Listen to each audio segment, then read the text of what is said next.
Hello, hello, hello, hello, hello. Testing. Yep, I can hear myself very loud, but that's okay. And with roughly quality content, well, quality stream, I suppose. So, hello, and Forge with its second ever YouTube live stream. It's another hobby and chill, and this time we're going to be painting more warp Talons. I'm sure last time we just did base coats of blue. Now, as you can see there, right in the corner, there's 7 of them done. He needs to get touched up.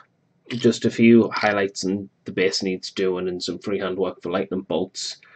But outside of that, we just need to... We have 3 more. Currently, these ones are almost finished. We've just got to finish these ones. Then we have 1 more to do, and then that's a unit of 10 warp talons all painted. So, what should we talk about today? Well, I suppose Christmas is almost upon us, so Merry Christmas to everyone. Hey, we've got 2 viewers. Hey all. It's nice to actually hear people. I know my mic's working, so if you want to talk about anything, just say and spray and pray, guys. But yeah, so we're getting these done. What else I was going to do about these was finish off these paint jobs, I suppose. So, just need to get a bit of brown. Do I need to? Not at the moment. Need to do some highlighting. So we need to get some VLOs red. If anyone wants to talk in the chat, then feel free to. I can see the live chat. Everything looks fine from here as well. First time using the OBS software as well instead of Google Hangouts, which I think is quite nice. I think the quality's a lot better and it's a lot less blurry, personally. Right, so what I'm going to do quickly is just move this. This is just my watering cup that I'm just moving just closer towards us. So obviously I'm having to, as you can see, work around the camera. So yeah, as you can see, just thinning down my paint. I'll push that up. Thinning down the paint. All the cables, because everything's OG here. Everything is raw. So we just need to highlight.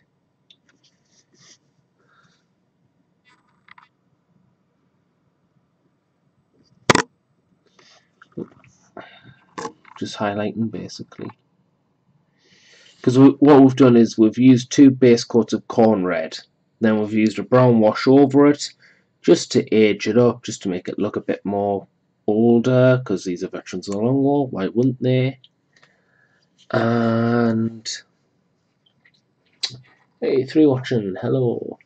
And so we're just giving it highlights just to well, not to brighten it, but to make the model stand out a bit further. Make your warp talons happy warp talons with highlights. Oh yeah. Let them murder and flay in pure ecstatic joy. Oh yeah. So yeah, if anyone wants to talk in the chat, please say. A future of the channel, I know I haven't really been posting much progress updates or really anything outside of streams. That's because my camera broke, it died. Yes, it died, Jim. We've mourned it, but in the new year I will have funds to buy a new camera, a better camera, a camera with HD that can just be solely for wargaming rather than use my phone, as I've been using for the last, how many years has this channel been on? 6 years. 6 years, guys. 6 years on this channel. So yeah, okay, we are really in. We really need an upgrade, so may as well get a camera that's just for this, with a memory card, a big memory card just for this, so that we can do battle reports in any style, whether it be the giant long ones where you see every single dice roll, to what would you say, to more shorter variations where I just do table overviews and lists and stuff. In addition, in the new year, I'm going to get the Premiere Pro package so that we can get a nice, decent, stable editing software that's professional, that can also just give us a higher quality of videos to give to you guys and gals out there, all you beautiful heretics. So yeah, like I say, just at the moment we are just doing some highlights. We will be focusing or working on the base, but right now I am just wanting to do this, the actual model itself.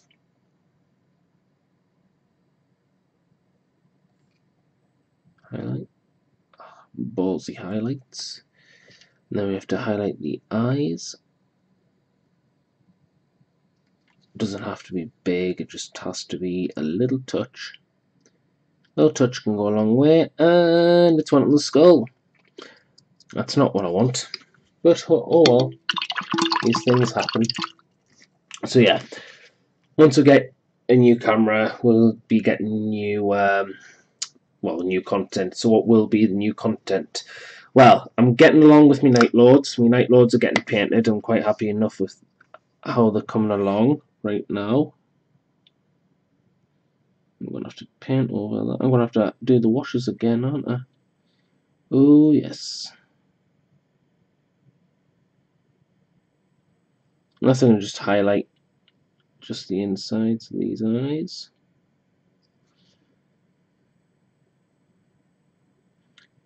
Be a bit lazy, I don't know. Make it seem intentional.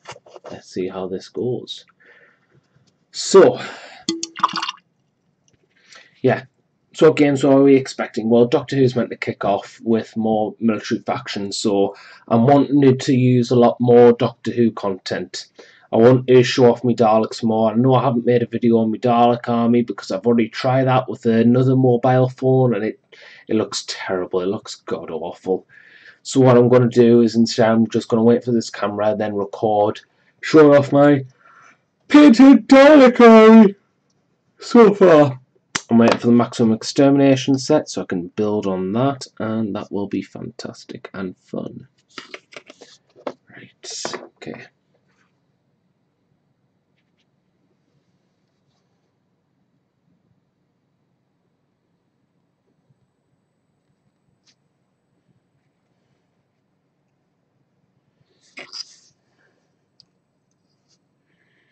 So Doctor Who's definitely there. I'm thinking maybe Star Wars Imperial Assault. Maybe. I say that because I want to paint the minis, because I'm making homebrew rules for the Galactic Empire for Doctor Who with Darth Vader and Boba Fett, and I'm hoping to expand that into more Doctor Who, well, more Star Wars and Doctor Who, because I love that the idea of those two crossing over.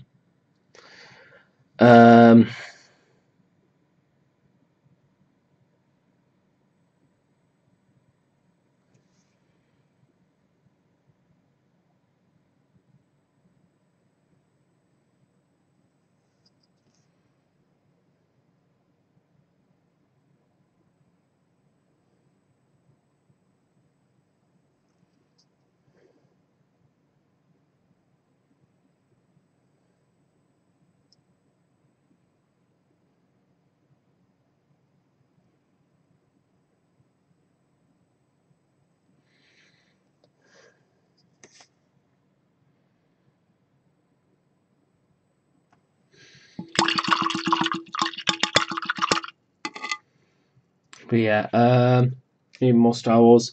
Fallout's a possibility because obviously that's coming out next year and people are getting hyped on that.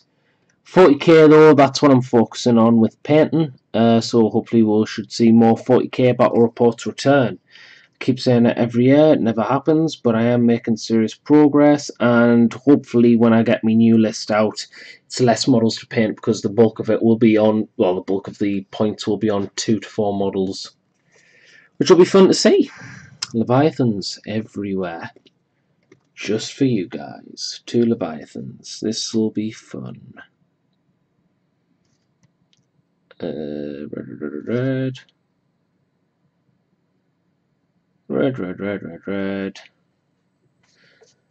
All I see is red. Batman's obviously Batman. Batman will always be a centre focus on the channel. Especially more freeze battle reports as I've slowly gotten the hang of them. and I'm very happy with how he's turning out at the moment. My good old doctor. Yep, I just need to tidy up with some blue and find a car red. Ooh. Mother. Hey, Underdog. How's things, Underdog? I'm just doing this at the moment. Ooh, red. Red, red, red, red, red, red, red, red, red, red, red, red, red, red. Just shaking that red. Open the red. Oh, it's leaked onto. Well, it's leaked. You know, when it gets onto the actual barrel of the paint pot, where it usually dries up. Yeah, it's just landed there. But yeah, like I say, nothing much at the moment, just getting these Night Lords done so I can do more battle reports in the future. We're almost finished this unit. I'm looking forward to actually finishing it, but I think for now I'm just going to do these two, and then I'm on to the last one, which I'll hope to do very soon.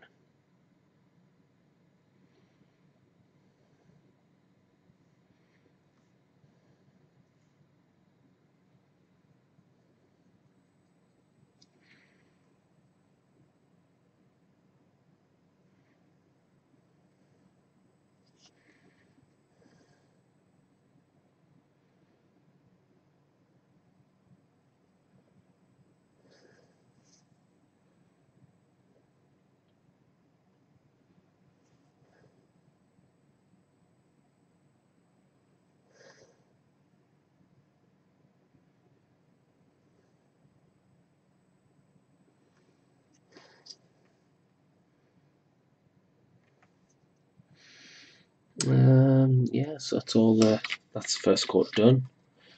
That one, no. It doesn't, for me at the moment, it doesn't matter if I get a little bit messy on the hands. You only get, for me, it's getting a little bit messy on the hands doesn't mean much because I turn the actual fingers themselves into lightning bolts.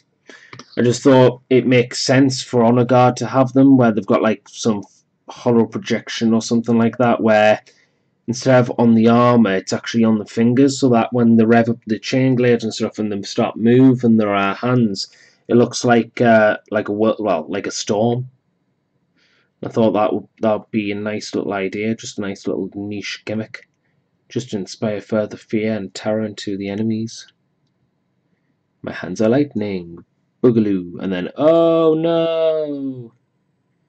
In classic B-movie horror tropes.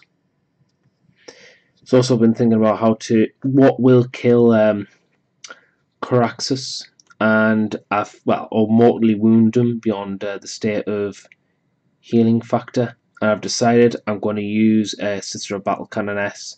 The idea of Contemptors and Leviathans sound fun, but just to fit in with the whole idea of the Macbethian tragedy for Night Lords being all gothic horror, they've kind of got to lose to the heroine. Like, push the heroine too far and then just let her rip. So I was thinking of like a good idea of like making this like Canoness absolutely pissed off with the Night Lords outside of being a heretic is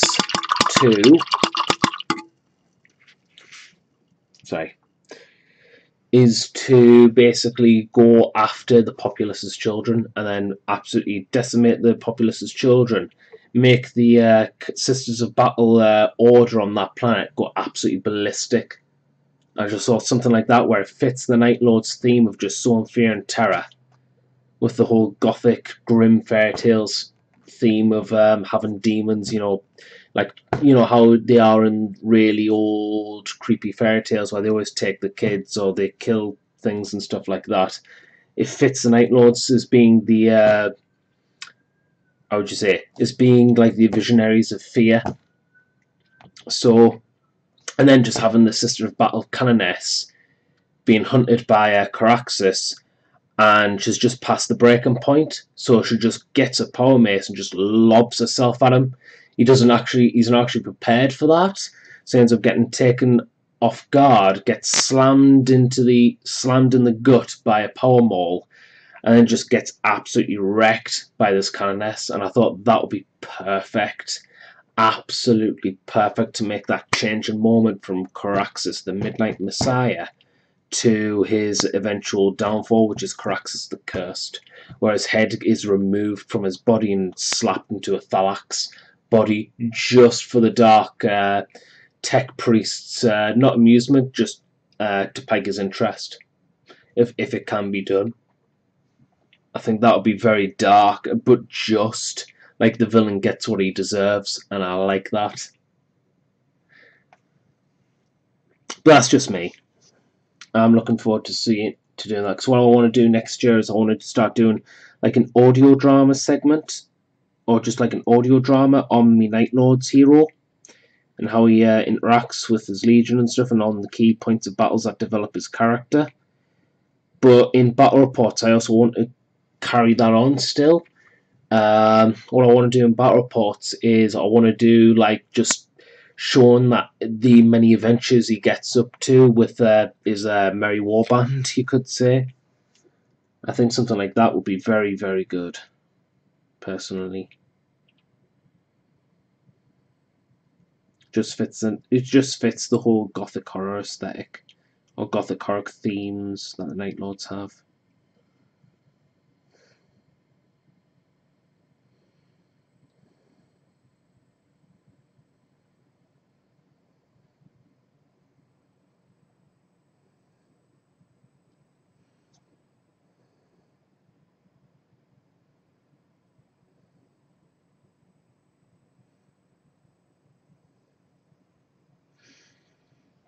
Do do do do do do do do do do do.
Yeah, at the moment.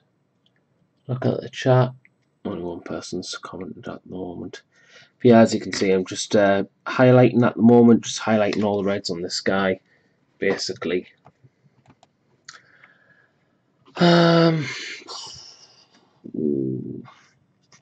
Just getting that bright red, just making those bold highlights.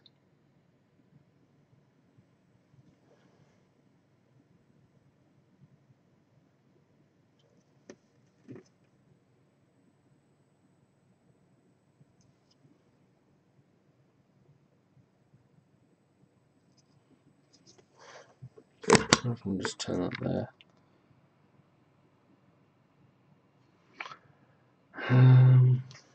Okay.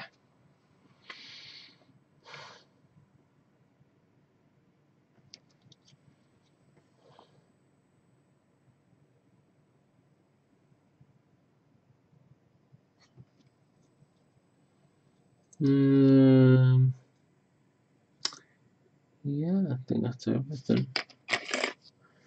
So now we have to do this one. Oh, he's done two. So now we just need to do the wash, I suppose. Just the wash. I'll get these done. Hey, 4 people watching. Hey, viewers. If you want to talk into the live stream, then please go ahead. I've got it open so I can talk. Right now, I just need to wash the shafts of the halberds. Oh, sorry, not halberds, the chain glaives. In brown. All the brown, nothing but the brown.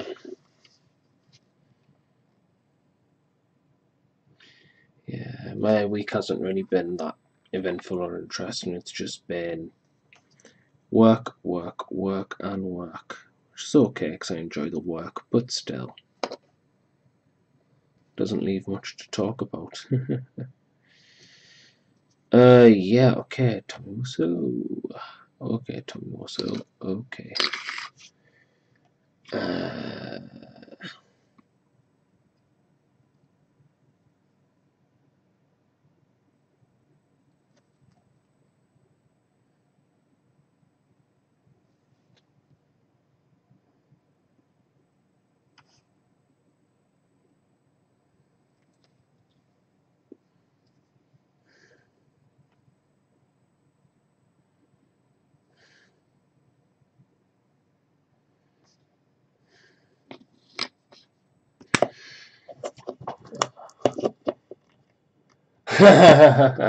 Nah, Ave Dominus Nox, we have come for you. Nah, can't have Iron Warriors. Admittedly, they were my first choice to go with, Undivided Legions, because I'm a Treadhead, and I like Dreadnoughts, and I like the tanks. But a friend kind of already nicked that to do a Horus Heresy army, so I was thinking, what's next? What else could I do? Night Lords seemed good. After that, never turned back, never turned away from the 8th Legion. Absolutely fell in love with Kurz, fell in love with Sevatar. I can't say anymore. I'm just too happy with my Night Lords. And there's been times where I've been thinking I want to do another Warband or I want to do another Legion, and every time I just think, well, I could, or I could just buy the models and add them onto my Night Lords. And that's how it's been. I love my Night Lords. I love the background. I love the idea of jump infantry everywhere, and I just love the idea. I like the ideas that they've got and how they try and stay clear of the path of demons. Like the closest you can get to space atheists in 40k.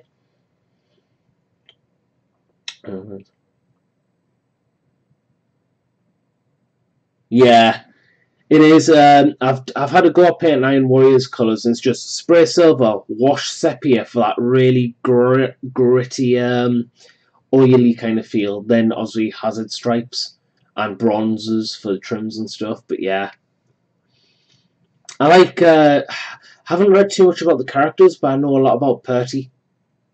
I don't know what other characters. Like currently, I'm reading the Iron Warriors omnibus actually about Warsmith Honzu. I'm trying to get into that, and it's a bit slow at the beginning, but it's just picked off. I've just gone past where a Lehman Russ kind of destroyed it. A Lehman Russ demolisher blew itself up after a melter gun hit it right and warped the cannon turret a little bit. So I'm up to there. It's very early on, but hopefully I'm going to enjoy it. Tell you what though, Iron Warriors need Thunderhammers in our codex. It's like you've got the artworks looking like they do have Thunderhammers. Why aren't they a thing, Games Workshop? But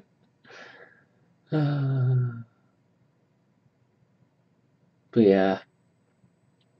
Right now I'm just waiting for the things to dry because obviously the bases take so long to dry when you wash them.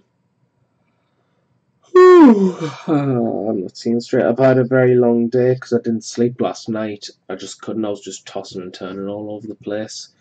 So I've had no sleep and now it's catching up with us and I'm going cross-eyed and everything. Said though, 2 hours. In 2 hours I'll get these done. And I can guarantee I can. And after that it's just one more warp talent and then I'll have 10 done. After waiting months and months and months and just lack of motivation. I think half the reason why I haven't really done much 40k content is because I've just had a lack of motivation. I think it's mainly because like I look at my trait and I look at everyone else's trait. Yeah. Iron Warriors 30k wise, I hope they get more characters. Because I would love to just know more about them, or just have a character which looks interesting, and then just go, well, I wonder what he did during the Heresy, and then find out about them. Because it's what happened, what I did with Sevatar. It was like, oh look, Sevatar looks cool. What does he do? Wow, he's a dick. I like him. It's weird because, like, in Black Library lore and stuff, I always go with the Slanesh stuff.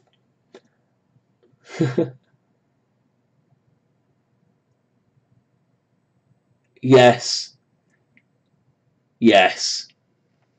I like the siege warfare aspect of Iron Warriors 2. I like I like their aspect. Oh, did I paint that? No, I didn't. Oh, okay, plot twist. But yeah, I like the siege warfare aspect, but I love the idea, apparently in one of the books, where most Iron Warriors have basically man caves, where they do historical, like, they literally play tabletop. They look at, like, previous scenarios of, like, the Istvan massacre and stuff like that in previous scenarios, and then they work and logically challenge every move they take and try and, like, recraft how they would do it now. Similar, like how we play tabletop games. So it's really funny to see, like, Iron Warriors actually have man caves in the lore, where they actually, like, just spend so much time just looking at, like, previous battles and seeing what they could do and what they could do to change to get, like, a statistically numerical decimating victory.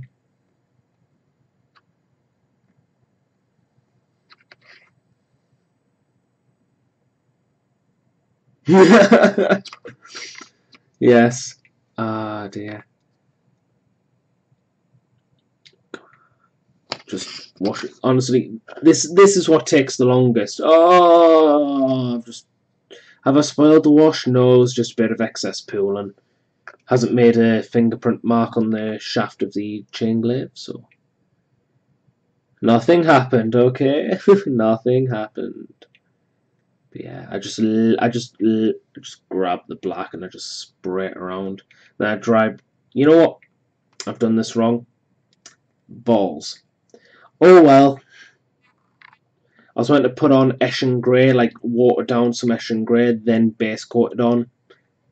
I kind of just went straight to the bad black wash. Oh well, I can fix this. This is not a broken. It's not like I have to redo the whole thing. I can just dry brush and dry brush and dry brush. It's fixable, guys. That's the beauty of a black wash. It darkens everything, so you won't see much difference on the tabletop for, like, tournaments and stuff like that. Obviously, if you're painting these as, like, solo minis for painting competitions and stuff like that, then it's a different story. But these are just meant to be to a high, decent standard on for tournament play, I guess.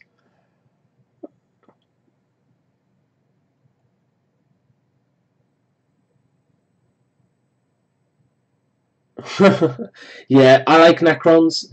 I admit, when I started back in 2007, it was a mix between either doing Necrons or doing Chaos Marines. I like the idea of Necrons because I like the idea of, like, cyborgs, but I was like, they didn't have, like, a proper cyborg faction. They just had robots, which was Necrons. They didn't have AdMech. Yes, I do use a wet palette here. But yeah, as you can see, this is years worth of paint and splodges just everywhere. But yeah, I like Necrons because I like the old fluff where it was just like they were like some form of unique eldritch horror that weren't like Tyranids. They were like this. They were like the direct opposite of Tyranids, and I like that contrast. I don't mind the current flaw, and I like the more individualistic members of the or the Pharaons and stuff like that. I like the idea of what happens with them and how they fight each other because of different dynasties, different beliefs, different territories. Some want to push and all that. I like it. Yeah, I will check it out. Definitely, will check out that Necron Force. Like I say, it's like I wouldn't mind doing a Necron Force, but I just think I've invested too much in my Night Lords. It's like this used to be World Eaters.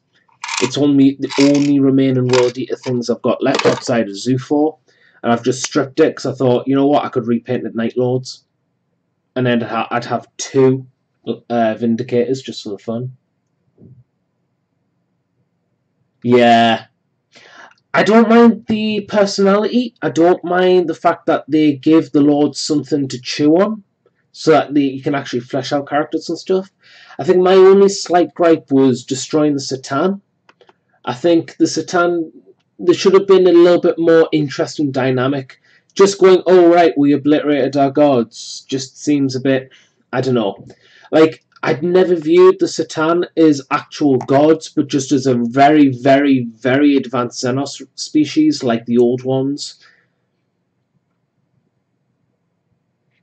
So, it's like I never viewed them as gods, but at the same time, they were beings of immense power, and the Necrons just went, yeah, lol, no, break our gods.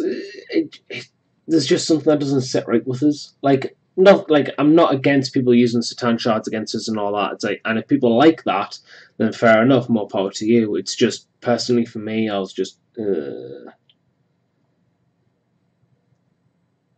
yeah. Would I say they copped out? Somewhat. I don't think they totally copped out, but I don't think they. I think the person who was writing the book, I think it was Matt Ward at the time, I think he should have been given more time to think it out, because just going, oh, boom, it's a bit Michael Bay-ish, if that makes sense. It's, you know what I mean? It's a bit, I don't know how, I don't want to say Mary Sue because of how I've just because of how I've perceived the Satan, but it just feels a bit too Michael Bay solves everything. I was just scratching my knee there as well. Sorry. Yeah.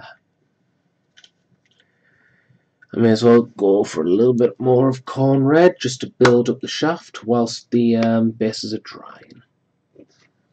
Dun, dun, dun, dun. That's one thing I'm hoping one day they'll do out instead of the Triarch Stalkers, is they'll make an actual like giant tripod like War of the Worlds tripods. Yeah. Like I say, the Necrons, I like them, and I still like the new models, like the Lich Guard models with the Hyperface swords and the shields. I remember painting some of them because my friend Josh at the time, who's been featured on the Dark Arts channel as well, he really doesn't like painting, and I was itching to paint some Necrons, so kind of like two interests aligned. I went, right, mate, I'll just paint your stuff for you. It saves me forking out an army, and then I'll paint them. Yes, yes. Pariahs. Pariahs are always an interesting one. I like the idea that they were more of a recent advancement just to combat the warp and the shadow and the warp, and Psychers in the entirety. But I kind of like. For me, I like honor guards. It's like, as I'm saying, I like honor guards. I've got 10 warp talons to escort me lords around, or escort me jump pack lord around Caraxes, or Lord Kruger. And so I look at the Lich Guard and I just think they're cool. I really like that. And I like a lot of the Forge World stuff, like not just the centipede, but the small little orb, well, not orb, the small little vehicle that holds within itself like a black hole weapon, where it just fires a black hole or something like that, or some interdimensional black hole or something like that, where it's just totally like balls off the scale and power. I like that, but that's just me. I like the Forge World stuff, but yeah, the Hyperface swords, like, if I could have an army of them, just for the fun of it, I would. Just be like 5-man units of these everywhere. A few overlords, I'm a happy man. I will not lie there, I would be a very happy man. Right now I'm building on it by feathering, because I feel feathering gives it a bit more depth than just going red, wash, layer over with red, or a thinner red. I just think, what was the point in washing? So I just feather it on now.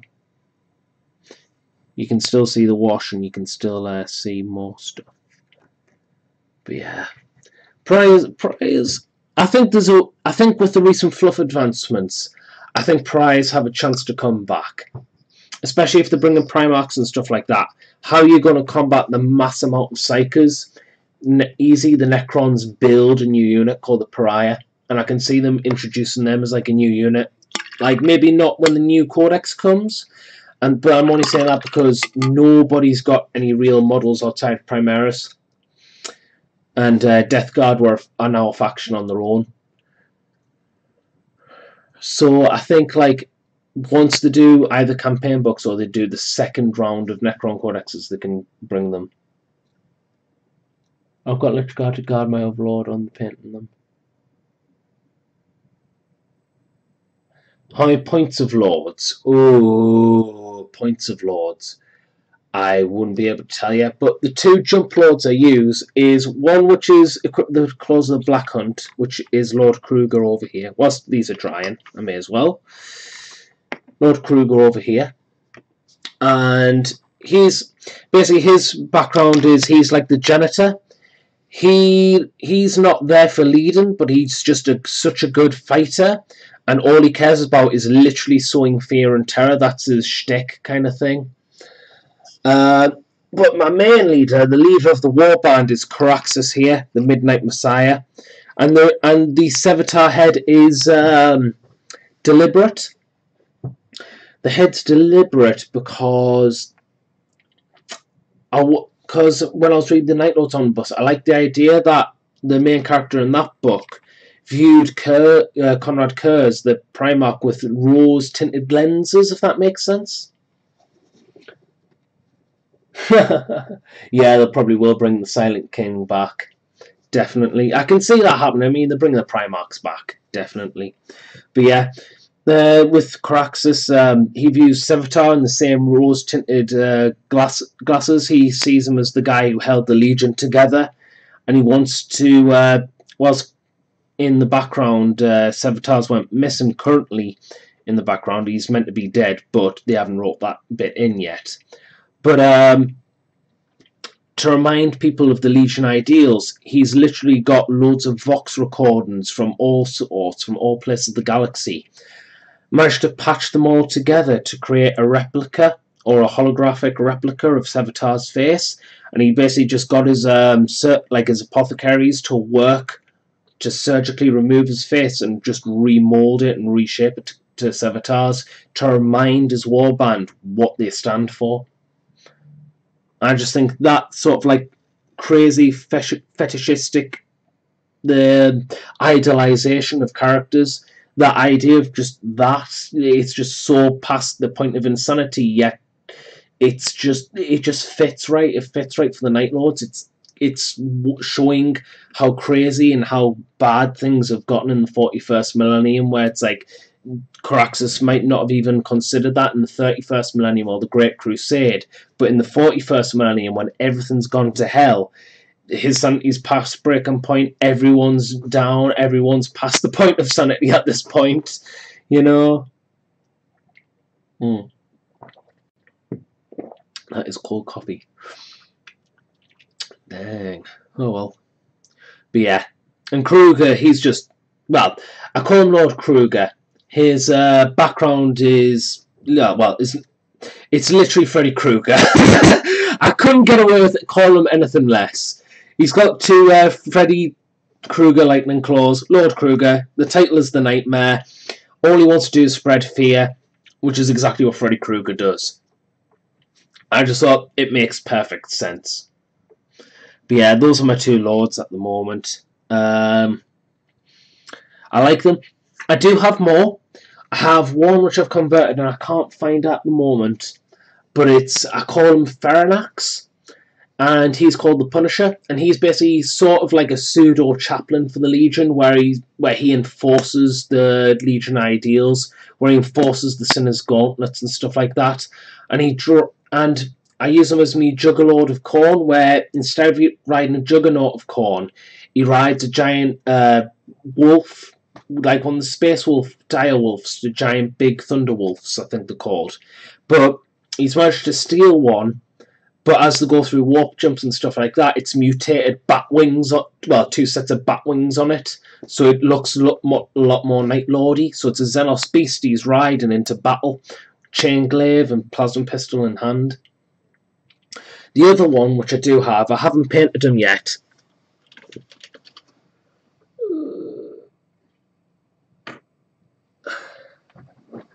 is this guy. So if we put these back so that the camera doesn't get bombarded. Now, some people may have seen this from the Mini War Game and Shrine to Chaos video, because I got 364 comments of... I got 364 comments of Happy Birthday, Steve, that I respond to every single one. Necron's going to kick Freddy's ass. Yeah. Well, I mean, it's fun to play the villain. 1, 2, Freddy's coming for you. But yeah. This is me, Biker Lord. I haven't really got a name for him. I'm sure I made a name a while back, but I can't remember it for the life of us. But yeah, he's just got a chain glaive. And obviously, he's butchered a Dark Eldar bike. Because the idea is he fought... For this guy, he basically fought Jurakai, now they're called basically Dark Eldar, Baron on their own personalised like bike, but he thought the fight was so good and it was so close, he wanted a momentum to it, so he butcherized his own bike and just mashed it together with his latest prize, which was the Baron's jet bike, and that's what you get. The dark that's the fun with the Dark Mechanicum. They're not restrained by rules, so they can do that. They can experiment. Now, what it actually does, nobody knows. They're gonna find out.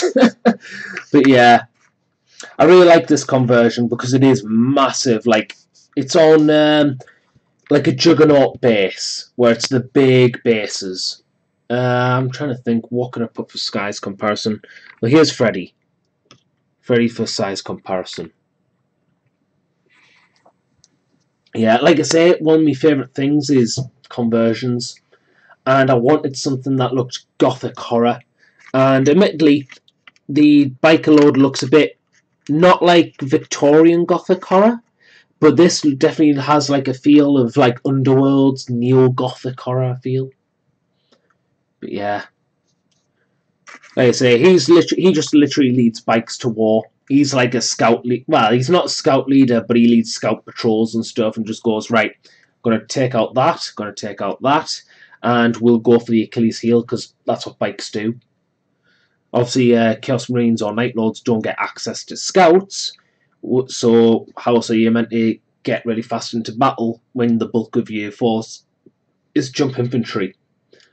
Sometimes you need some wheels on the ground to distract, whilst the guys in the air go in for the kill. Go for the throat. But yeah, I'm hoping to do a lot more like audio dramas, including all these characters, just to flesh them out and stuff, because I think he's going to be fun to play. He's going to be fun. I have no idea what hideous fate awaits for him. It's going to be hideous, though, because it's Freddy. It's Krueger. He'll have to go down somehow, but it's going to be fun to find out how. Thanks, guys.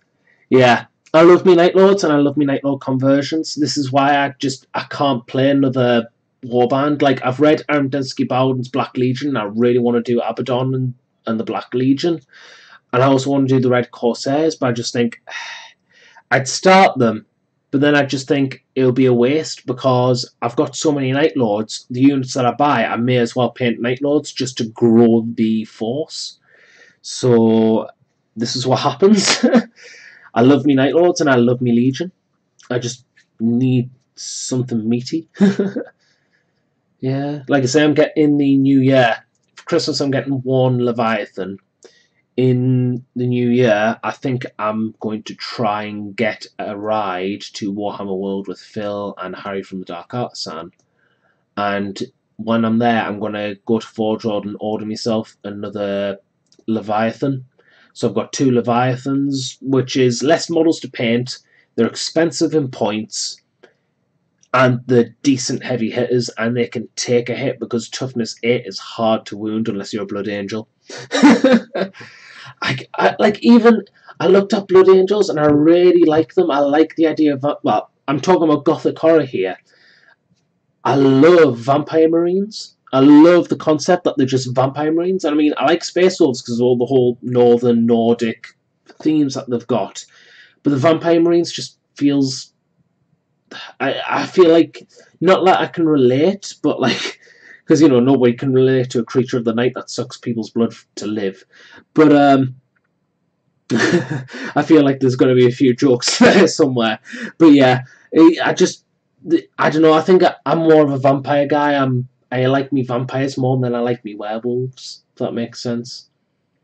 Everyone's got their like favorite, got the horror monster, whether it be Frankenstein, Dracula, the Wolfman, the Invisible Man, the Mummy, etc.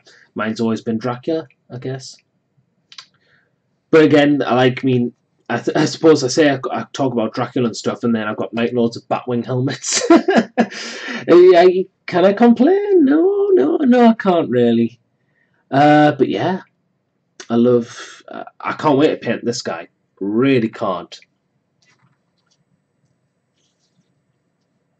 But yeah. Oh, hello. That's dry, and that one's drying. So we'll get back to painting. So I'll just put these away again. Don't want to get any paint or water on these, on the already painted.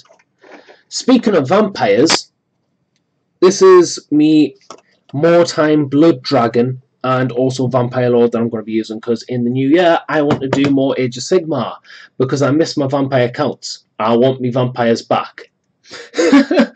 It took us years to complete this because those wings are hard to get a hold of unless you want to fork out money just to get like the Vargeist kit. Now, originally these wings were on me Imperial Knight, but I don't use me Knights as often, or I don't even use me Knights, sorry. So I thought I may as well take them off and use them on something that's going to make use of them. And this is me Vampire Lord. All it is the White King body, the Blood Dragon head from the Zombie Dragon kit, carved out the head of the White King, replaced it with that, put a little bit of liquid green stuff in the throat so that it doesn't look like a giant hole's missing. Now on the back, it was just Vargeist wings, clipped them off because obviously they've got like that little bumpy end where it's meant to slot onto the fur of the Vargeist. I cut that off, replaced it with a little bit of green stuff and just did some mould. Now, I'm not the best sculptor, I will admit, I'm not the best green stuff sculptor. But, considering for what it looks like and that it's basically attached through the tufts, for me it doesn't look too bad and nobody's going to really notice it once it's all painted. That's just how I'm trying to view it in the best possible way. Obviously, texture paint's texture paint, but I'm looking forward to using him more, as well as me Zombie Dragon. Like, already I've got me idea planned of getting the Battle Force, the Neferata's Blood Queen Battle Force thing that they've just released, because I want loads of skeletons, I want Neferata. Since we can't have Vlad or Isabella von Carstein anymore, I may as well go for Neferata. I miss Vlad. I miss Isabella. I love the von Carsteins, but then again, that's because I like Dracula, and Vlad was essentially Dracula. So it's just like, I hope one day, because obviously they've brought back so many old classic heroes. I just want them to bring back Vlad and Isabella as Mortarchs, because I think that'll be quite fun. Just seeing Nagash going, yeah, okay, I need some more guys. Bam! Oh, hi Vlad, hi Isabella. Yeah, you get a giant, weird, dragony thing. Have fun. Yeah, but yeah, I'm looking forward to doing more Age of Sigmar. Oh, as well as that, because I have 2 armies now for Age of Sigmar. My second army, which I'm wanting to focus on, is these. Yeah, Sylvaneth. Originally, I bought Sylvaneth because I wanted these, followed by Tree Lords and Tree Agents and Spirit of Druthu. Thanks, Underdog. Like I say, it's just, for me, it's, when I make stories and stuff, I don't like go, oh, this is an idea, and then I just brainstorm. It's taken, I would say it's taken a few years to build up this story for at least me Night Lords and stuff like that. Good stories take time to be told, and I would love to tell the story of Caraxes and stuff like that through a good medium where it feels not professional, but it feels like there's been effort into it. And I think it's one of those things where it's like 40k, there's a variety of reasons why people play it and stuff like that. I play it, but I would define myself as semi-competitive. I put myself, when I play, I always said, you play to win during deployment, not in list creation. Now, obviously, other people have different perspectives, and that's fine, right? That is absolutely. I'm not against other people who want to do combos and synergies and stuff, but from experience of just playing from since the end of 4th edition through 5th, 6th, 7th, obviously, with the imbalancements and stuff like that, it's hard to chew, especially when your army isn't like in the top tier. When your army's in the top tier, you're fine, but when it's not, it's just you've got to play it for what you want. And for me, I chose Night Lords because I like the lore and stuff, and you sometimes I feel sometimes you got to play for the lore. Otherwise, like, why are you playing? What drew you to 40k? You know what I mean? It's one of those things where it's like, yeah, you can play Math Hammer, but if you wanted to play pure Math Hammer, wouldn't Yu-Gi-Oh be more satisfactory to your needs? I don't know. I don't know. I've played TCGs and stuff like that, and it just feels like if you want to play a game of numbers, TCGs feel like more of those types of players' alley. But that's just me. I'm not saying like they can't play or anything. It's just that's how my head's wired. It's you put time and effort into painting these and stuff like that. As you can see, I've just been painting, and if everyone knows, it's been taking at least 2 to 3 years to paint all me to get all these stuff painted to this standard and stuff like that. So it takes time, and I just think like, you put all this time and effort into painting and building your force. If you know as well, anyone who's experienced in the game knows that if they make a powerful top tier net list, they know in 4 months' time it's going to get nerfed. So you're playing that cycle of pay. Well, it's not pay to win exactly, but it's close enough. So I just think, why do you want to play that? Why do you want to play like the cash grabs when you could just make your force? Because 40k is, I think you guys will know more, but better than me. But it's like it's had, 35 years worth of lore just crammed into this one universe. You know what I mean? It's rich in flavour. If there's something you want to know, you'll find it somewhere. You know what I mean? It doesn't have many, if any, plot holes, if that makes sense. So it's just one of those things. Like I say, it's like with the Sylvaneth. I only got Sylvaneth because I wanted to change of pace, because I do all these like grim, dark, horror kind of characters and gothic horror and undead and stuff. I wanted to change of pace. I wanted something a bit more upbeat. I wanted something a bit more lifelike, and you can't get more lifelike than actual living trees. So and then after that, it just started growing, like all the Celtic themes growing from it, with like the Wander Eyes or Wood Elves and stuff like that. And what I designed these for, why I bought these, because I wanted to do March of the Ents, where you've just got the big trees just marching forward, smashing things aside. Essentially, the way I want to play Sylvaneth is like ogres in that regard, where it's just big things just charging at you and doing the job. But that's just me. It's just March of the Ents, but it's hard because obviously when people want to play match play and stuff like that, you have to obey the battle lines, and you can't take Colonel Hunters as battle lines, unfortunately, and so forth, and etc., etc. But yeah, like I say, it's just, I want to do more of these. Like, I'm only painting this one at the moment because in the new year, I am starting more time, which is one of the reasons why I've really brought me vampires back.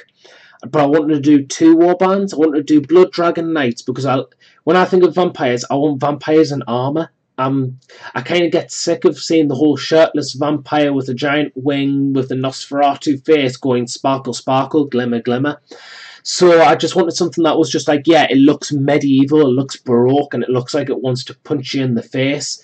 So Blood Dragons are my like kind of shtick. I like the idea of like just a fallen knight in vampire armour rather than the Chaos Knight. And Sylvaneth, obviously, I've said Ents, tree people. I like tree people. I hug trees. So there we go. I hug the trees.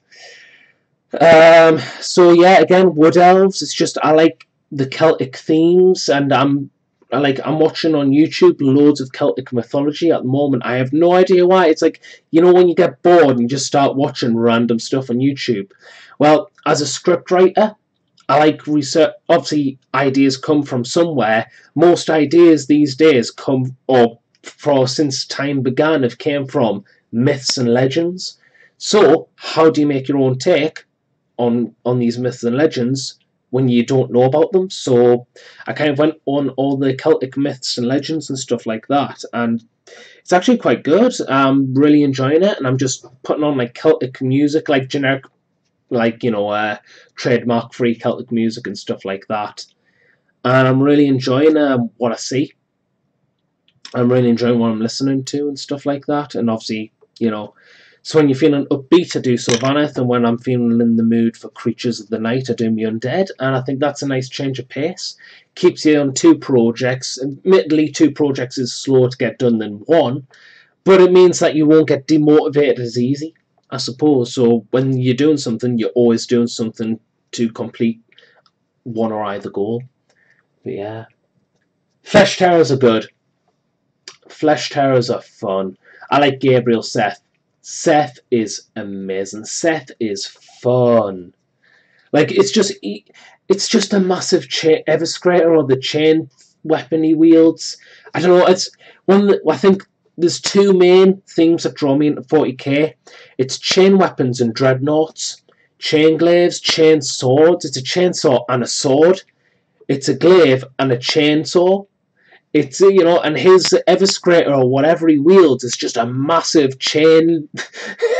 Like, you see that chain weapon, you're not coming out of that unscathed. Anything he fights is either dies or limps back with like 4 limbs removed at least. You know what I mean?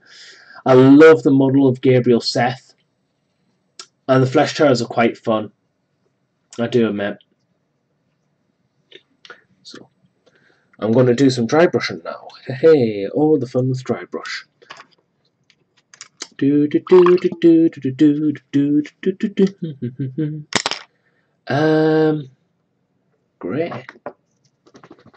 Is this grey? No, that's the wrong grey. That one's dead. This one's alive. Gordon's alive! Admittedly, if I was doing a Stormcast Eternal Force, I would have to get one of the Azure, like one of the Angel HQs or the Flying HQs, the wings, and call it Brian Blessed. Like, give it a trumpet somewhere, and just give it a special rule called Gordon's alive. Gordon's alive! Because let's be honest, that would be quite hilarious. At least to me, it would be. Gordon's alive. Ooh, yeah, okay. Yeah, this is definitely salvageable. Happy with that. Gonna have to base coat that though in Eshin Grey. Yeah, that's been salvaged. I've just got to do some base work on the actual base where where they're stepping off. So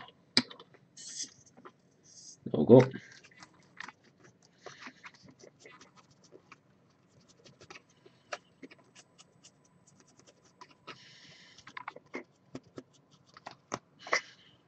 Hang on. I don't need to get any more Eshin Grey when there's already tons on the tissue.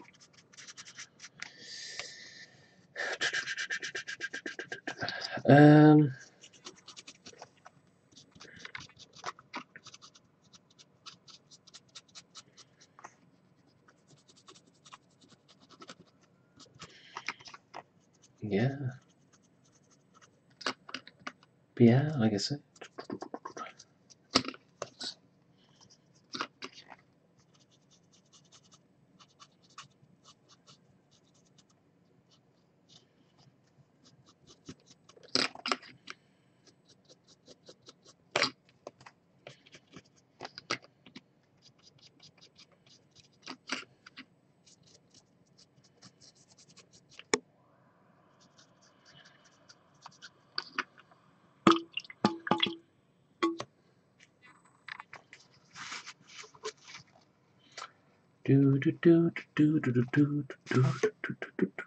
I know. I've put water on the dry brush. That's a secret form of blasphemy. But hey ho, right. We have to go back to the Eshin Grey. Then once we do that, we can get on to doing the last feathering of the chain glaive. And that's that done.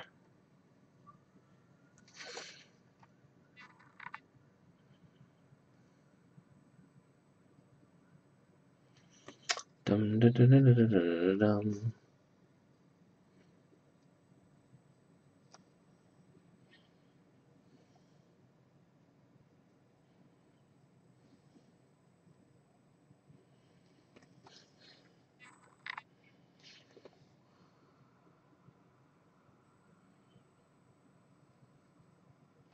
It's just very hard when you've got all the boots glued together, so it's like it's harder to get into the recesses without making a mess, unfortunately. But these things happen. Yeah, one thing I have to do is now paint salamander heads on me or helmets where there's a salamander helmet, because Phil from the Dark Arts is wanting to start a Salamanders Force next year, and we were talking about like rivalries, and he said that probably the main Salamander rivals are going to be Night Lords, because it's a classic case of space sadists versus space humanitarians, because that's what Salamanders are. They fight to protect humanity, whilst Night Lords seek to punish it. So there we go. Seek to control and punish it through fear. Dun dun dun dun dun dun dun dun dun dun dun dun dun.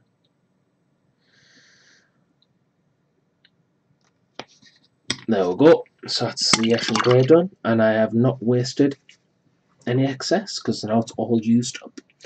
Yeah. So now we need to get the red, the brighter red. Dun dun dun dun dun. Also, I found this a useful or handy tip if I've got one. Yes. Useful handy tip. If you've got a pot dripper like this, and if it's basically on the last verges of the last droplets and stuff like that, where it's like it's got a quarter in, but it takes a while for it to travel down the nozzle. What I've started doing is obviously getting one of these metal sculpting tools. I place it in my fingers like a chopstick, and then I just keep, with the flat end on one of these, I just keep tapping it on the bottom. Now, obviously, you do it after a certain amount of times. You don't need to, obviously, you need to shake it, but you don't need to keep squeezing the bottle and stuff, hoping that something comes out, because it just ends up coming out because when you use these rather than actually flicking the flicking the pot, I think it's just that much harder because of the metal work, and it just makes off harder vibrations. So it actually makes it comes out a lot more faster. But that's only like if you're on your last like droplets and they're not coming out as good. Ooh, Okay, so we did get a ton of red. Thin it down because it's a very thick paint. We have to. Alright, okay, so I haven't really done the horns, but I've done everywhere else apart from the chain glaive on this one. Very interesting. That is a plot development. At least it means that I've done it.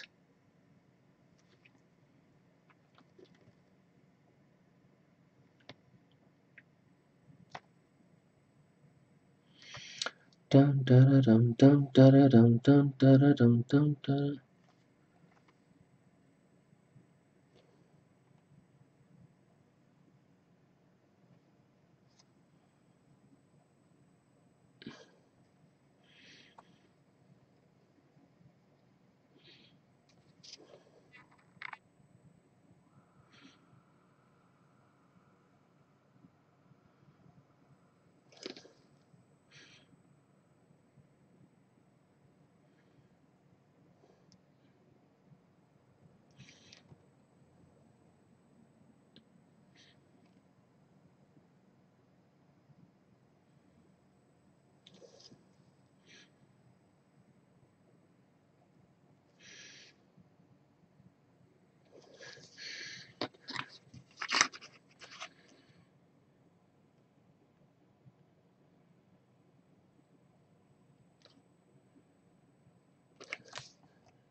like I say, the key to feathering, especially when you're trying to get like a lighter shade as well, as I've found, is the less you do on the second or the brightest highlight, the more it stands out because you can see the build up.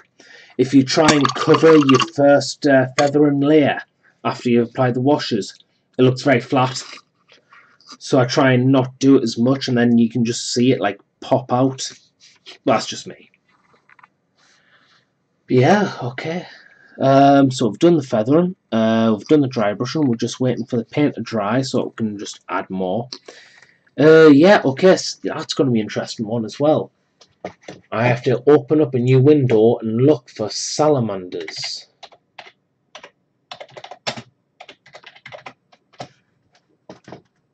Salamander heads. Okay.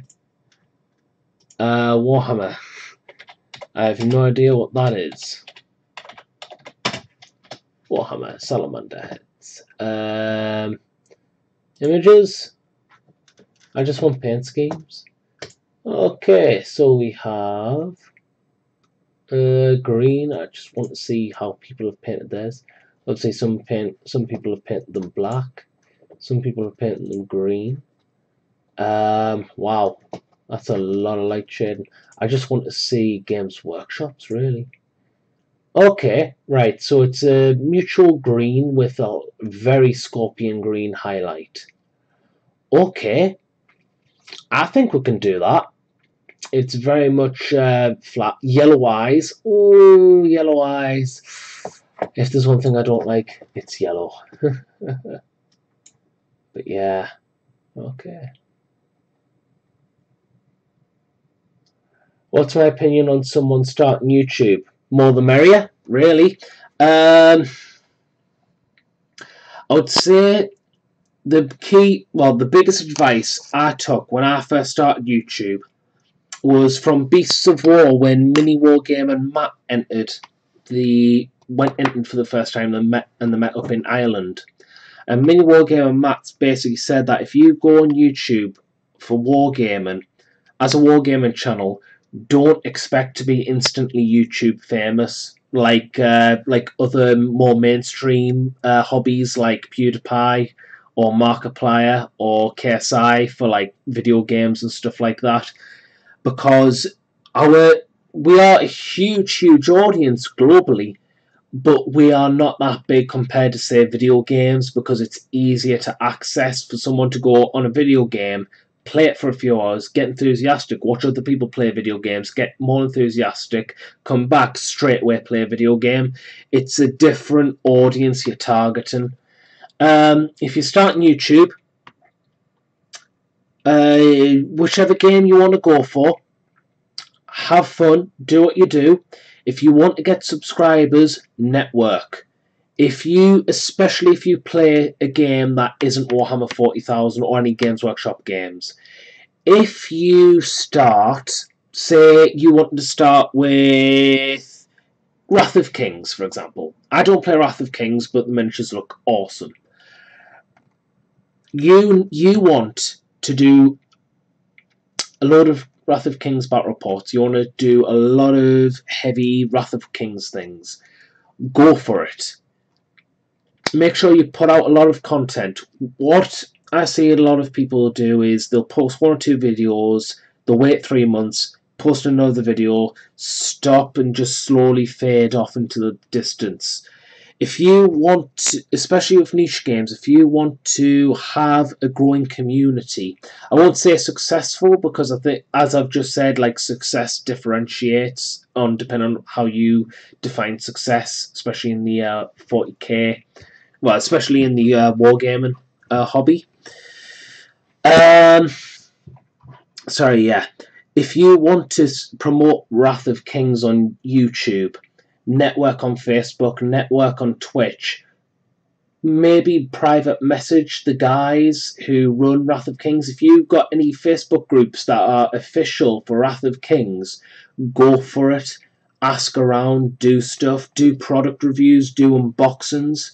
One of the best things new YouTubers can do is start a journey. And I'm not just saying start a journey as in oh, look, we're going on some magical adventure like the Hobbits and stuff like that.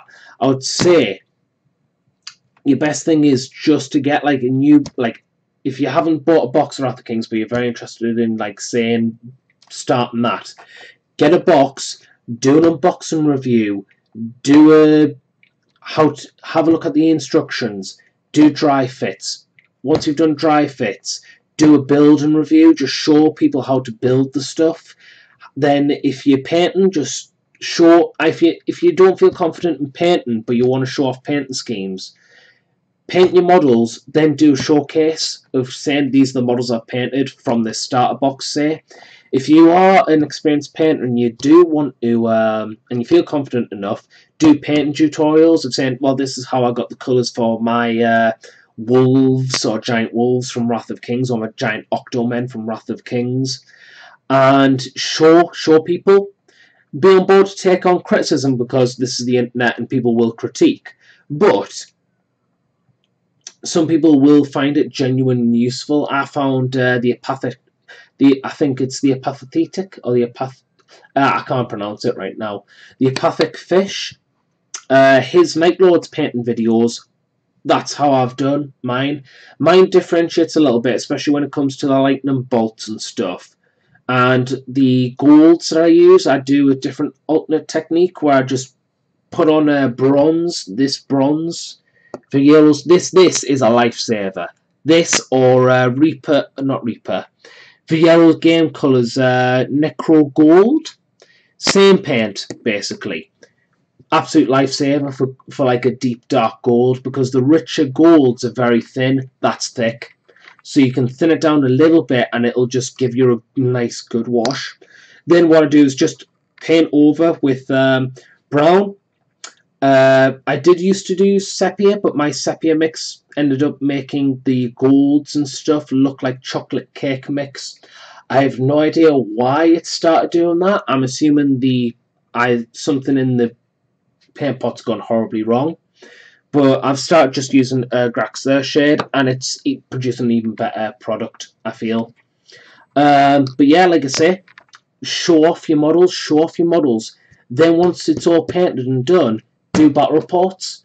People love to see progress of armies. People love to see the journey from out of the box, these things in bits, built up, painted up, and seeing that journey of like having these models go onto tabletop, to even tournaments and stuff like that. People love that. And if you're starting out on YouTube and you're starting out with a niche game that isn't Warhammer, people love that. That gets people enthusiastic to start the game that you want to be enthusiastic about.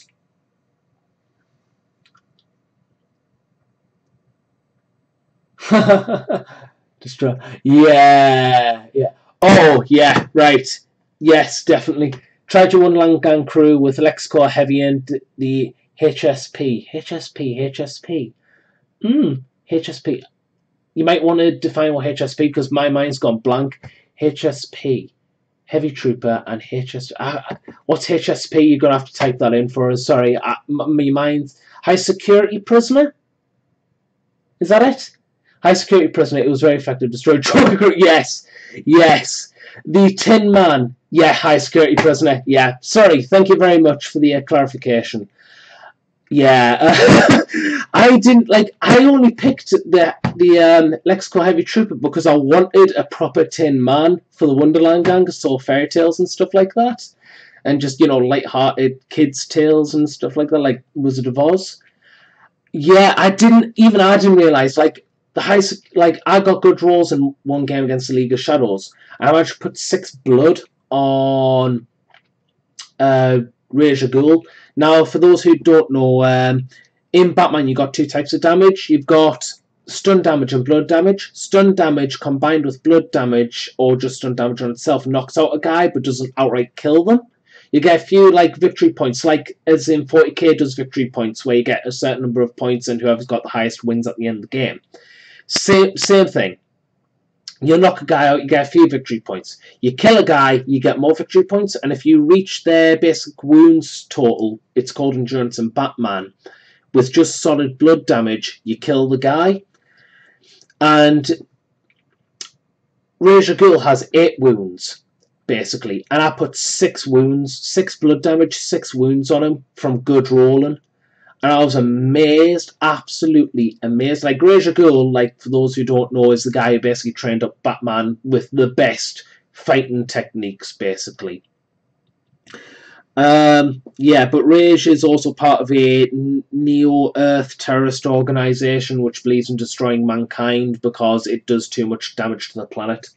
And he's also psychotic because he goes into a thing called a Lazarus pit, which resurrects him. After when he dies, he gets resurrected and then he turns insane. He loses part of his sanity every time he goes in, and he's been in that pit for hundreds of years. Oh, sorry, he keeps going in that pit. So yeah, that's why he's that's why he's a Batman rogue. He leads basically an army of ninjas called the League of Assassins. But yeah, Ra's al Ghul is very hard to take down, and just the LexCorp Heavy Trooper, I did not realise how good it was. High security prisoner, especially with the new card with the hidden trait. Hidden is basically like Scout, but a lot better, basically. Hidden is basically, I'll just hide this guy around the corner, especially an aggressive model like that is so good. Yeah, Wonderland is just... I love the Mad Hatter and I love the Wonderland gang. I only picked it up because I just thought it was a quirky gang that nobody ever played. And once, like, I went through 3 solid months of a losing streak back in the first edition of the game.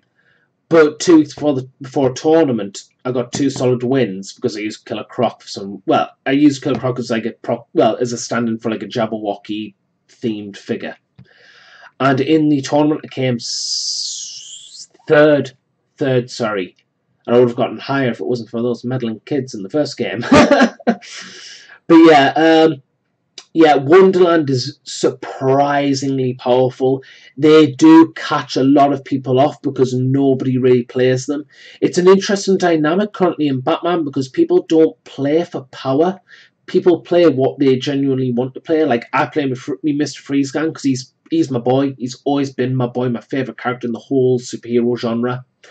And it's the same for other people. People like the Wonderland gang because the people like how mad Jervis Tetch is with his because Jervis Tetch can hypnotise people, and that's his thing. He just hypnotises people, as well as being aggressive, schizophrenic, and has delusions about him being the Mad Hatter, always searching for his Alice, basically obsessing about Alice, whoever the latest victim Alice will be. And obviously you've got the other three ones being Tweedledee and Tweedledum, who are your guns, and you've got the White Rabbit, who basically is a distraction. She basically targets a character and then just like messes their abilities up, basically.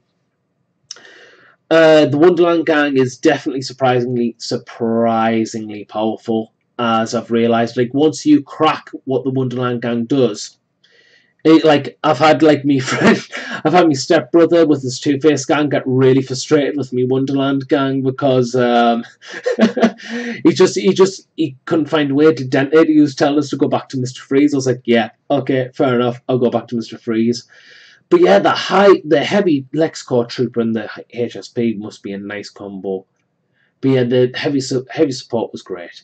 Any chance of second edition Batman Miniatures game review in the future? Yes. Next year, definitely.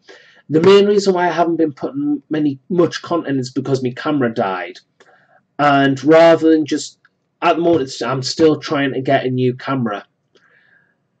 But I've just... From a phone. But I've tried recording things on my older phone that I'm using right now, and it's just the quality's not there. And I'd rather give you guys something quality. I'd rather wait and give you guys something quality than just hash out something. Second edition will get a review. It will. Next year. Because next year, I'm getting myself a camera, a proper HD camera, where all I can use with that camera, or all purpose for that camera is wargaming. Well, I'll just put a large memory card in it, so it's got all the space and all the memory in the world, so I can just make tons of videos and tons of content for you guys in the future. Batman will be getting a shed ton of content. I want to do more Mr. Freeze battle reports because I think I'm so close to cracking them. I really am. I am so close. I feel like I'm missing one tiny thing. but I think I've almost got him down to a pin because I'm starting to win serious games now, and I'm starting to pull back games where I thought in early game I would just lose. So yeah, I will be doing a lot of Batman because Batman's my pride and joy. I love me Night Lords, I love 40k, but Batman's my pride and joy because of Mr. Freeze.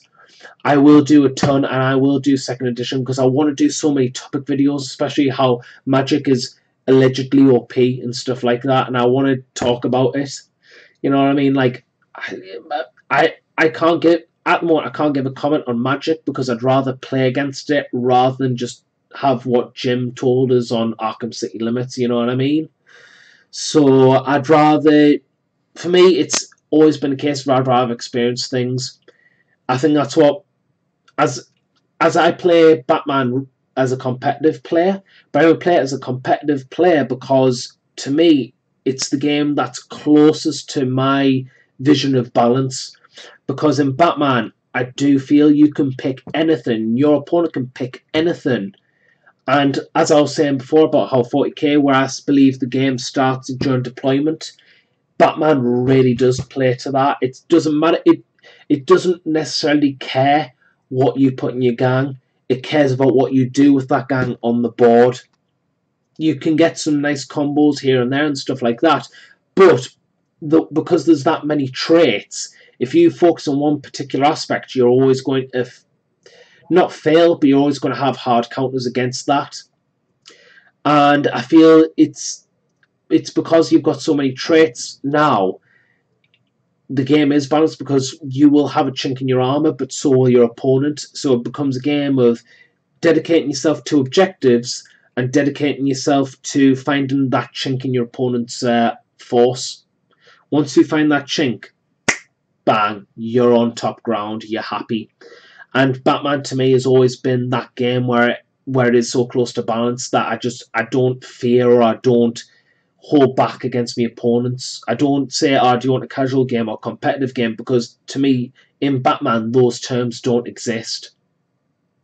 It's just because to me, it is that balanced. It's not bland, it's very, very diverse and it's very flavoursome.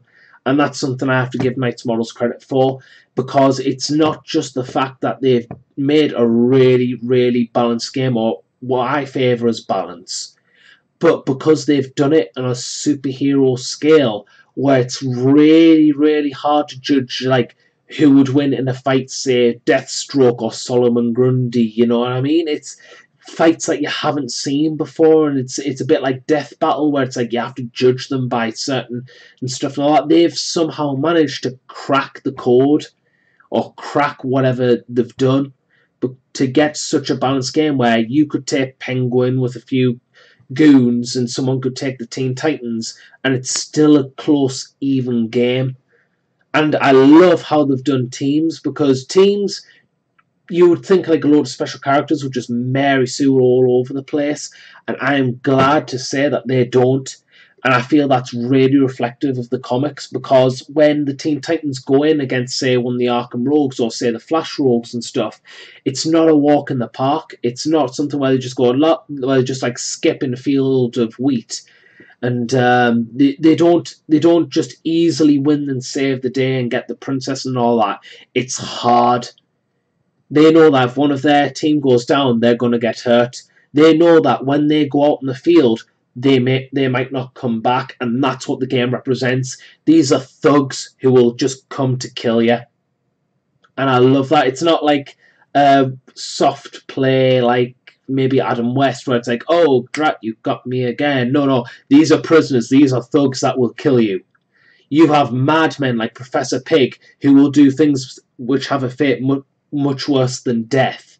You've got to bring your A game, or you're gonna get hurt. And that's what I like about teams and stuff, is that it does put the pressure on them, because they do have a pressure time. They have a timer. They've got to do everything in sync, so that like minimal civilian casualties will be hard, because being a superhero doesn't mean you save the day and it's all like daisies and roses and stuff like that. People will die, and that's something that a superhero has to accept. It's one of the things why I like Batman, is because he's accepted that he can't save everyone, but he can try. As well as all the other topsy-turvy things that goes on in Batman's mind, because he's just as crazy as the Arkham Rogues. The difference is he tries to help people rather than kill them. But yeah, like I say, that's why I love Batman so much, and the game is so good. But that's just me.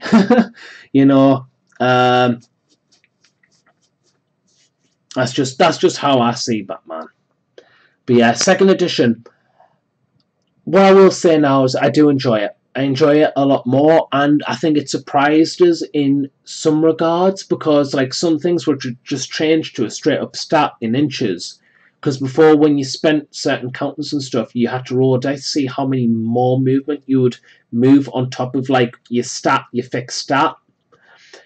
It's amazing to see how much time you save when you're not rolling those dice. It is very amazing. Like, before, me and my dad couldn't finish a standard game. Now we finish standard game every time. It's just little things like that which streamline the game. It just saves time. You're surprised of how much a dice upon a dice roll actually takes time. But yeah, that's just my take. I really enjoyed second edition though. I enjoyed just as much as I enjoyed first, and I think I've got a feeling that I'm going to enjoy it even more with as they release more stuff. The only thing I want is, especially for Wonderland Gang, is a new Hatter sculpt or a new Mad Hat Wonderland Gang, and the Mad Hat to get the possessed rule. I only want the possessed rule so I can add me axe henchman from Joker's gang into me Wonderland Gang, because I love me axes so much. Yes, there'll be willpower 4 and 3, but I think it'll just be worth it. Just having 2 axemen, and like they can just move up the board. One can just do distract, and the other one just hits like a brick because it's an axe, and an axe hurts people. But yeah, that's just me. I enjoy Batman.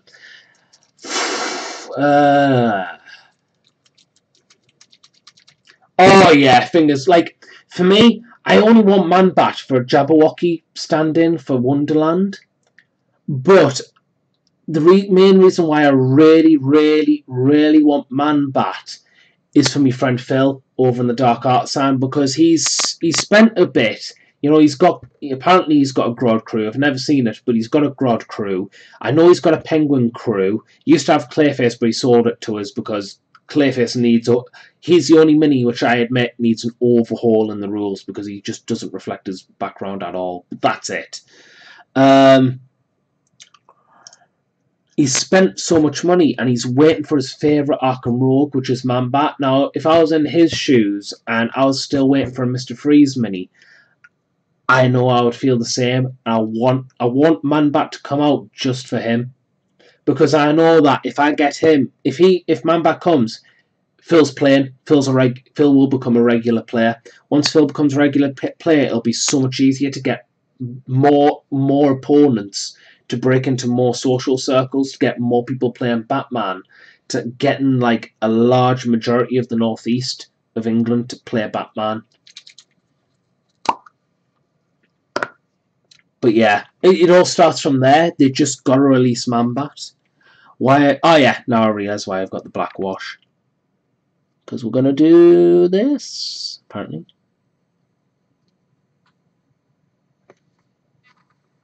But yeah, I'm looking forward to Man-Bat. Like, yeah, looking forward to Man-Bat. Hopefully, the only mini I really, really want. There's 2 minis I really want.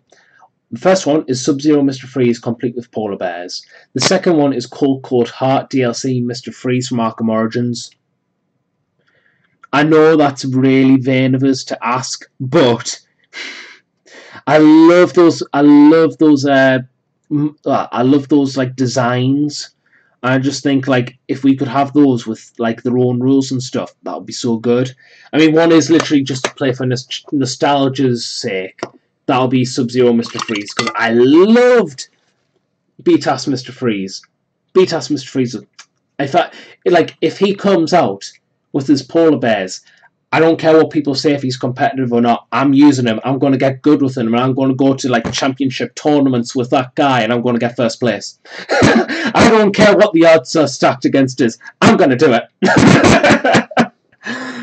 Yeah, I've got to win with my childhood here.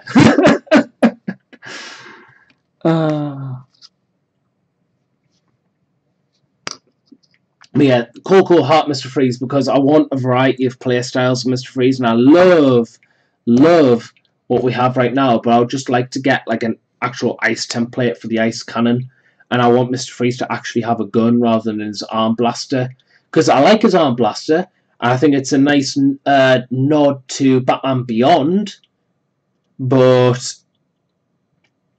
I want something more. I want a Mr. Freeze with an actual gun, just not the new 52, and not Arnie. Oh god, I know people want Arnie, but the people who want Arnie's Mr. Freeze are the same people who wanted Adam West's Batman, and Adam West's Batman is now like Arkham Legends range for a reason. That's why I want Sub-Zero Mr. Freeze and Coco Heart Freeze to come out first, so that we don't have like two playstyles of Arnie Mr. Freeze, which I'll be honest, I might get, but I wouldn't really play as much because I'm not really that into Arnie's Freeze.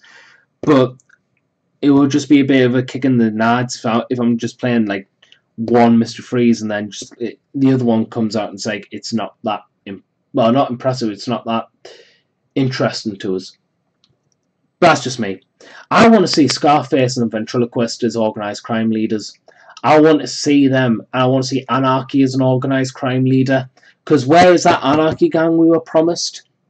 I still remember that. And I know my friends remember that because they were really looking forward to having Anarchy with an army of hobos. But I also, like, I know I'm wish listing like anything here, right? But I think there's so much potential with Villains of Central City as well. I think Villains of Central City have a ton of potential for CW releases. I can already list 4. 2 starter boxes, one with Sevatar and Religious Fanatics, the other one being Zoom and Metahumans. Then 2 sidekick boxes, Dr. Alchemy with Religious Fanatics, and Black Siren with Metahumans, or Black Siren, Black Canary for like Laurel Lance. Make a dual affiliation, because we've had dual affiliations before, may as well. So you can paint them either colour and stuff like that. But yeah, 4 releases, and instantly Villains of Central City get like, what, 3 types of leaders. They get gorillas, they get 2 speedster leaders, and 2 different playstyles, because obviously Metahumans will play different to Religious Fanatics. Maybe Religious Fanatics have a higher willpower, but like Metahumans have a variety of abilities, you know. And then Zoom is just, I want to play Sevatar, but that's only because the costume looked quite fun. But because Zoom is just, well, it's Zoom. Yeah, and also obviously we want Deathstroke with Mirakuru soldiers for militia. Deathstroke, Mirakuru soldiers, come on, Knights of Morals, you can do it. And a Speedy. I need a CW Thea Queen model for reasons. That's all.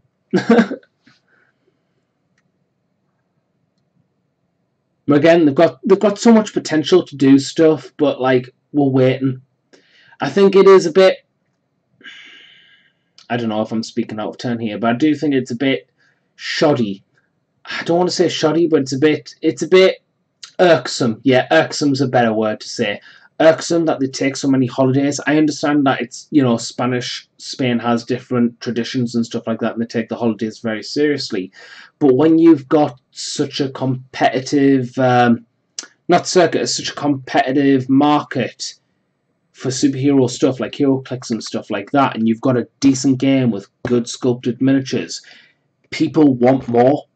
I mean, I know. I mean, I'll raise my hand. I'm guilty of this as well. I want more miniatures, you know. Taking a holiday off in March and taking a holiday off at Christmas. Like, I get Christmas and stuff like that, and I understand, you know, Spain has the holidays and stuff, and I totally get that. But people are still waiting for like releases like Manbat and Ventriloquist and Condiment King and more free sculpts and more hatters and stuff like that. And they also want to see more gangs fleshed out, like the villains of Central City and stuff like that. And it doesn't, they don't help themselves by like taking the odd holiday off and stuff like that. Now, obviously, you know, I'm not saying that they shouldn't take holidays off and stuff. You know, I'm not saying that at all. I'm not saying, you know, I don't begrudge them for taking holidays, but they are in a competitive market where if they don't keep up the hype, people, it doesn't matter that the DC or that the Batman, people will flock to other games. You know, I mean, I've heard and I've read online and stuff where people have just gotten bored of waiting for the favourite Arkham Rogue and stuff, and they've just went War Machine or Wild West Exodus and stuff like that instead. So it does happen, but they need to keep on a constant flow. Like, I understand the monthly releases, I don't mind, but they've got to start doing what people want, and Magic was a good step forward. Magic was definitely a good step forward, and they've been planning that for ages, and I get that. Magic's a good step forward, but people want to play Batman for Batman miniatures. People want to play DC for stuff like the Justice League. Like, I'll quite happily admit, I kind of want to do DC for Darkseid, but I'm also on the fence because I want to do Brainiac, and I hope to do the Brainiac sculpt from, or the Brainiac model from Injustice 2, where he's got the Doc Ock arms. Because I think that'll be a fantastic way of just differentiating stuff and making things look badass. Like 3 Dominators and Brainiac with his like Doc Ock arms or Dr. Octopus arms. Fantastic. But then again, Darkseid's Darkseid, you know what I mean? Ow, sorry. I should have said before, I've got a wisdom tooth growing and it's swollen side of my face. And every time I accidentally close my mouth, it really hurts. But yeah, like I say, I don't begrudge Knights models for like taking orders and stuff, but they need to keep up a momentum or something, which is why I think they should focus more on their YouTube channel. And I know it sounds very cliche and cheesy with me saying, oh, do the YouTube channel, but they have a YouTube channel. I honestly really firmly believe they need to do weekly battle reports. I think that would give a lot more momentum to know that like they're still active and they're still in. Well, we know they engage with the community, but to know that they're active and that they're just doing stuff, and that whilst they're doing the rules stuff and all that, it's nice to get a battle report a week. Because obviously, I want to do battle reports, but I'm waiting on getting a new camera. Other people do battle reports like Canhammer and I believe OnePlus Armor as well. I can't remember if they changed the name. But they also do their battle reports, but they don't do them as much as they used to. So again, it's Batman needs more YouTube content, and I am more than happy to put in my fair share once I get my camera. I am more than happy just to do blast out the Batman content. But it would be nice to see an official source actually provide Batman content, just like how Games Workshop do theirs, just like how, you know, War Cradle Studios do theirs, just like how War Machine do theirs. Loads of Infinity, even I think even Infinity do theirs. You know, they do produce stuff for their YouTube channels so that, you know, they're active and they're engaging in the community and that they're there. It would be nice just to see like just at least a weekly battle report using a variety of miniatures that you see in the books and stuff. You know what I mean? From the book galleries and stuff. I honestly think that's a good way to like show that activity in the community, and it also gets more people hyped, because obviously if the more people know that there's more Batman content, more people realize that this isn't a dead game or an unsupported game, the more people that will want to jump on it because it is supported, or that they know that it is supported. But that's just me. I'm not saying that, you know, they can, I'm not saying like my word is gospel here, but that's just my opinion.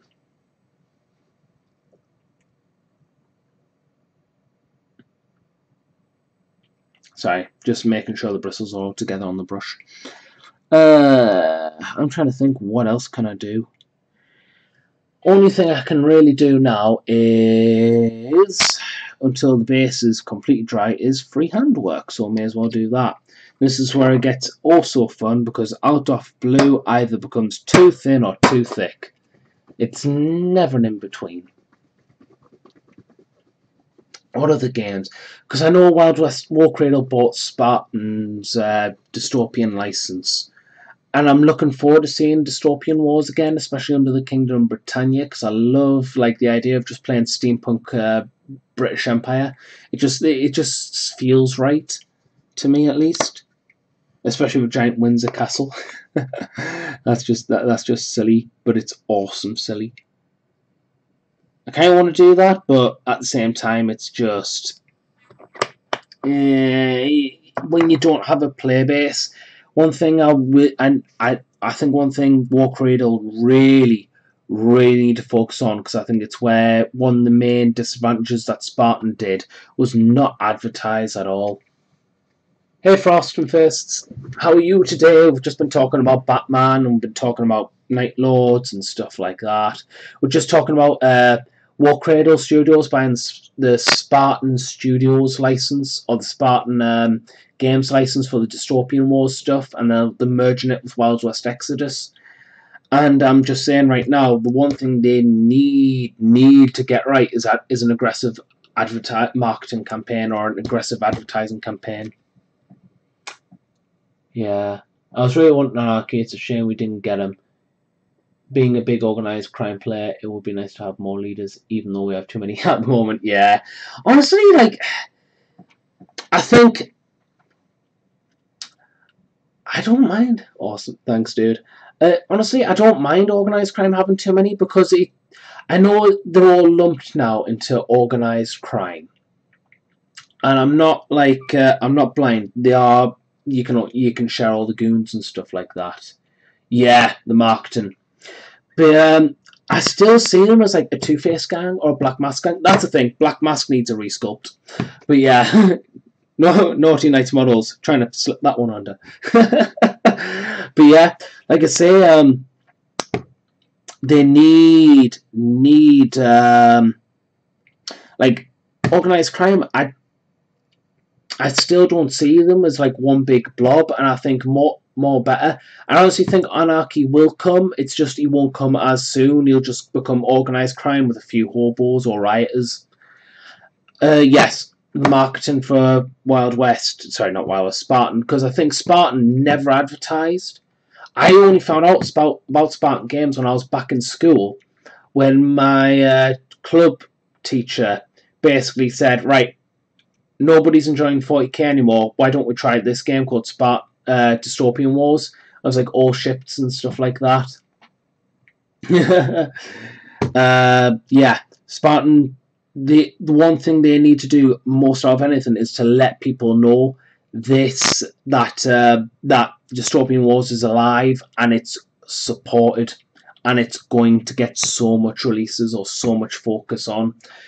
Spartan just didn't do that, and it was like a niche within a niche. I loved the aesthetic of them. It was just a shame that they just didn't do anything, so everyone thought it was a dead game.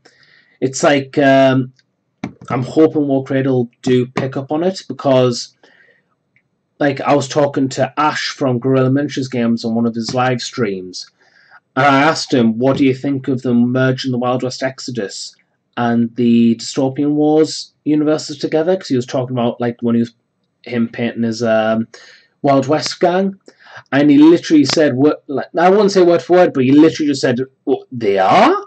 Like, I was the first person to let him know that was happening, and I think like it's such a shame that they're not pushing that, because they're being really open on the Dystopian Wars forums, and they're being really open with live Q&As and live streams left, right and centre, to let the audience know that this is what's going to happen, this is what we want to include the community on. They're being really open, really honest, because they are just as passionate about Dystopian Wars as the community is for that game. They need to push it out. They need to go on to like other forms of advertising, not just Beasts of War, but also maybe Twitch, Spiky Bits. I'm trying to think, Bell of Lost Souls. I know they're just generic, clickbait websites and stuff like that. But at the same time, if it gets their presence known, it's better for the community. If they just go, right, like say Like, because this is what I would do if I was running a war game company, or if I was like head of the games design department. I would go and find like the top players, like Frontline Gaming. I would go to Beasts of War. I would go to Mini War Gaming. I would go to big YouTubers like Tabletop Tactics and Dark Artisan because friends. But I'll go to these big YouTubers and these big influencers who do 40k. I would say, right, here's this game that I'm going to make. I will give you a free start faction, and I will give every like main member or main contributing member to the who are regularly featured on screen on your YouTube channel a free starter set, or like a Battle Force box where it's just like one faction. All I would ask them is to just record everything, unboxing, painting tutorials, painting, building assembly, battle reports. Even if they've got ideas for narrative for their own like forces, record it. That's the only thing I would ask to get one of these free things. And I think if you went to Mini War Gaming and you went to Beasts of War and you went to Tabletop Tactics and you went to the Dark Arts and you went to Commissar Gams and you went to Nick Beer and stuff like that, Nick Beer. If you went to Frost and Fists and stuff like that, and you say, right, get these big YouTubers, give them a Battle Force, and get them recording, that amount of attention that all these people will give, even at simultaneous times, I honestly think would just make a game pick up. And I think that's what other companies should try and do, because we're a large audience, we're still a huge global audience, but we're not as big as others. We can be listened to, and if we don't sell our business to you, you will get hurt. That's unfortunately what's happened to that's why so many companies have fallen under. I mean, what happened to Relics? What happened to Carnivale? Before TT Combat picked them up. They didn't advertise at all. They kind of went, here's a game, yay, and that was it. They didn't push the game. Exposure. Exposure is the word. They need to push. They really need to push this. You know what I mean? They need like Dystopian Wars. It's so rich. It's so nice. I love the ideas that they've got for it, but they're just keeping it contained within the community, which I get.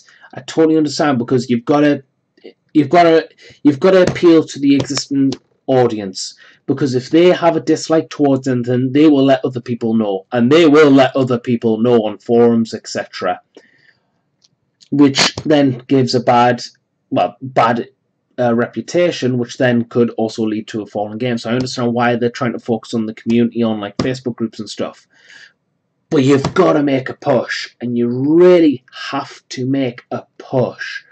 Like, I can guarantee because they've done the super carrier again, where they've basically put like a giant like aircraft carrier on an iceberg for the Prussian Empire, and they've made that into like a model that you can buy on pre-order. I can guarantee when like they launch the official game stuff and people see these iceberg carriers and stuff like that, they're going to think, well, how come we couldn't get that? Or like, what happened here? And it's because they haven't they haven't given enough exposure. They need to push out. It's like, in my spare time, outside of scriptwriting stuff, I'm cut for 6 years since it was roughly around about me last year of school.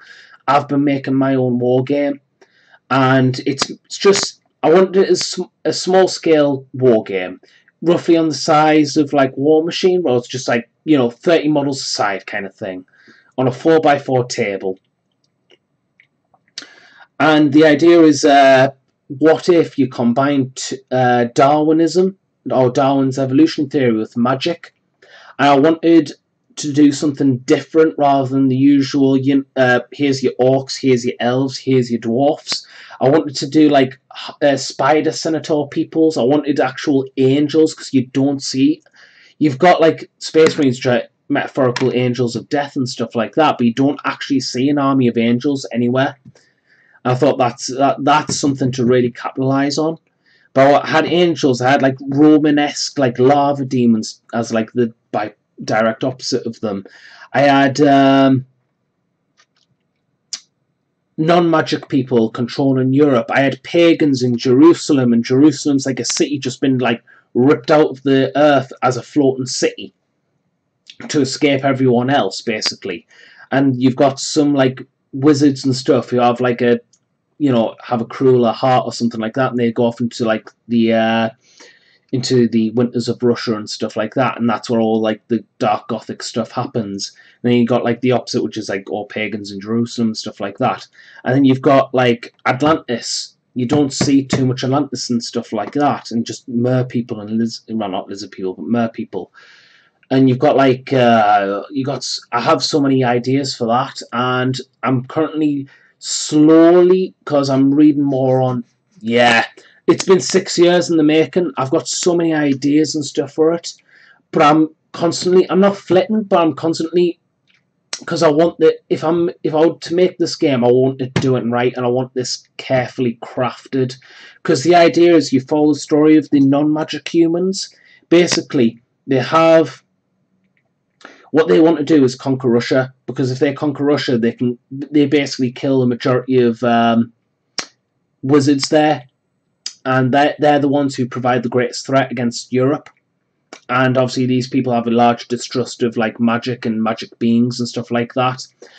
And what they've done is they've mobilized a military force and just kind of built up their own arms race, ready to just expand all over the world.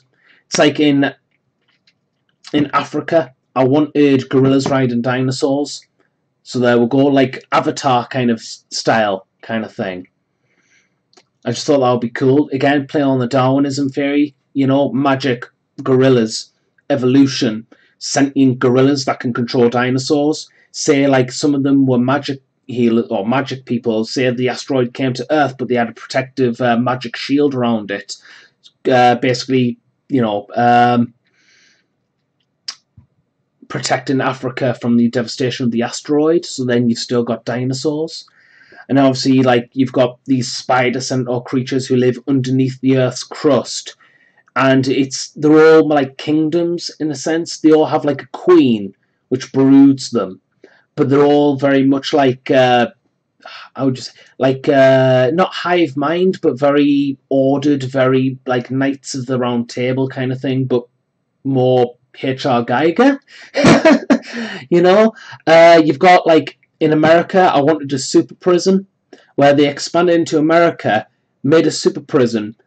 One mafia crime boss from Italy finds out about it, thinks it's a good way to like get like really boost a criminal empire, lets himself get captured, goes into the prison, finds out that there's an underground like secret weapons test, and that's the real reason why it's there, so they can basically take people away, never to be seen again.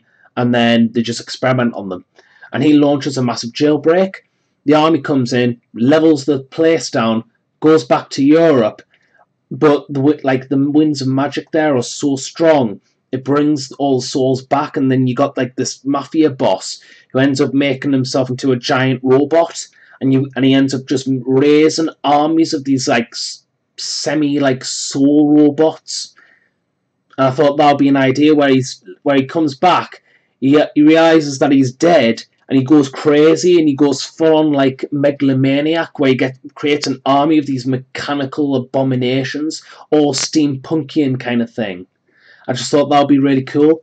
The non-magic humans have got Zeppelin legions or Zeppelins. That's how they get around the place. It's how they've divided like the classes of like the world and stuff, where the upper class have these like floating cities, like in BioShock Infinite, where it's like you got the floating city, but then these cities eclipse the sun.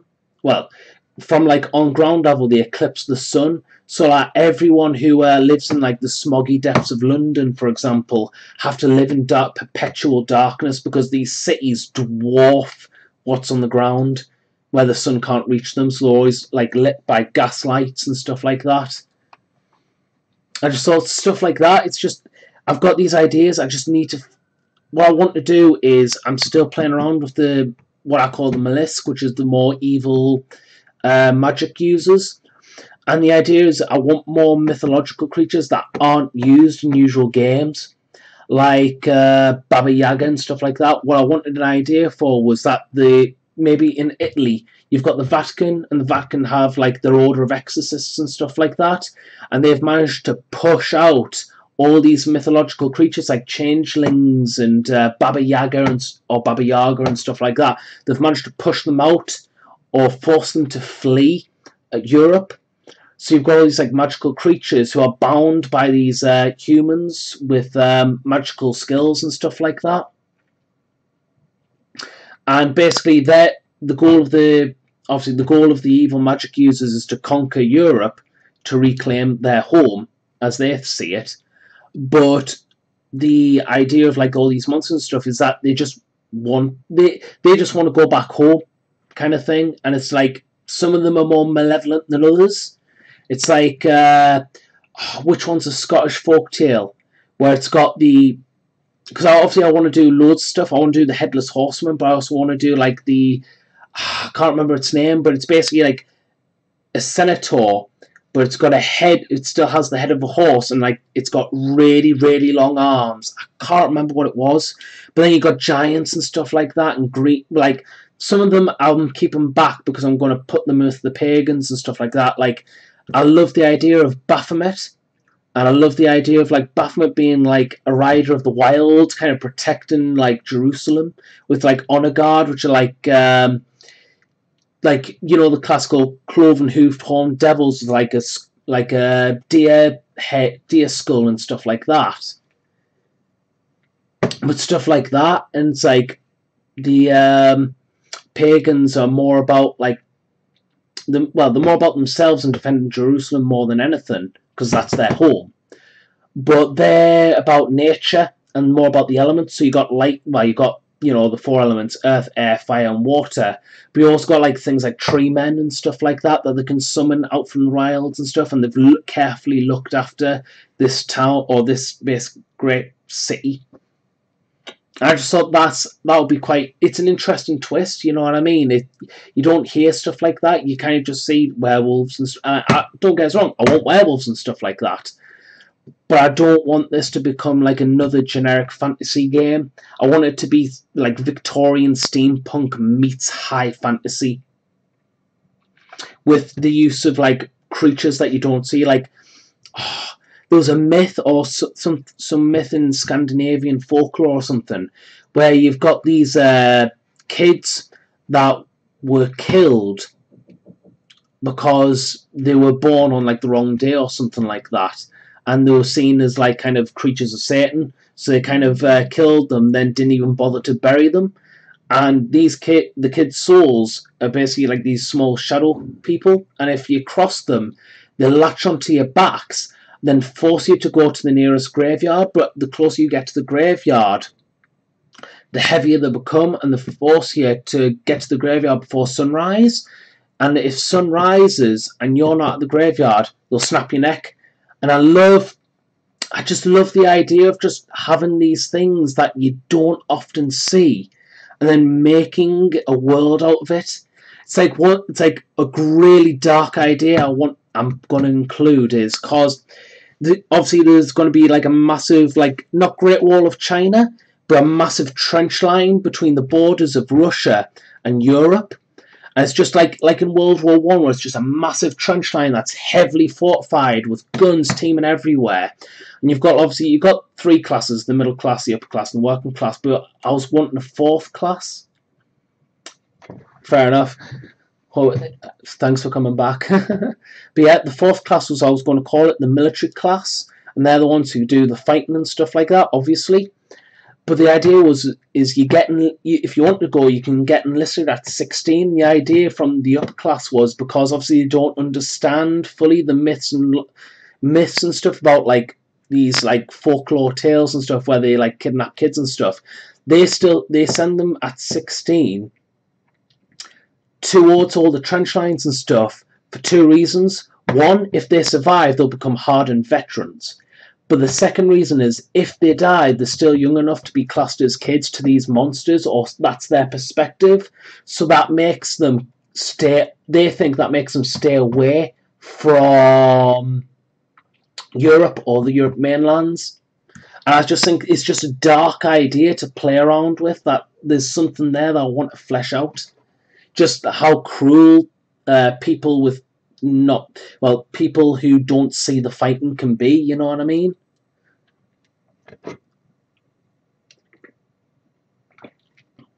That's right. I'm drinking really cold coffee. But like I say, it's like I want to do it cause I'll actually show a little nerdy thing I did, right? Because it is really, really, really nerdy what I did. But I was really proud of it. Was if I can get the box. Yeah. When I was younger and I had more time on my hands, I drew a lot of the ideas out, and what I did was I made paper cutouts of them. I made paper cutouts of the bases because I couldn't afford bases at the time. So that was the idea of like the spider senators, where they had like skull masks and stuff, but underneath they looked quite normal and human. But then obviously you got like the military, which was following kind of like First World War uniform. It's a paint water, yeah. And that's what I wanted, and that's what I ended up making. I literally just drew them, put them in a scanner, scaled the size down to 28mm, and then just like copied and pasted them. So I actually had like a small army's worth of like paper stand-ins for my own war game. I thought that was really cool, and I was proud of myself for that. Like I say, it's a game that it's taken 6 years to think about, because it's the best ideas aren't the ones that come first. Sometimes you've got to carefully flesh out. You've got to think before you tread, or think before you, or walk before you leap.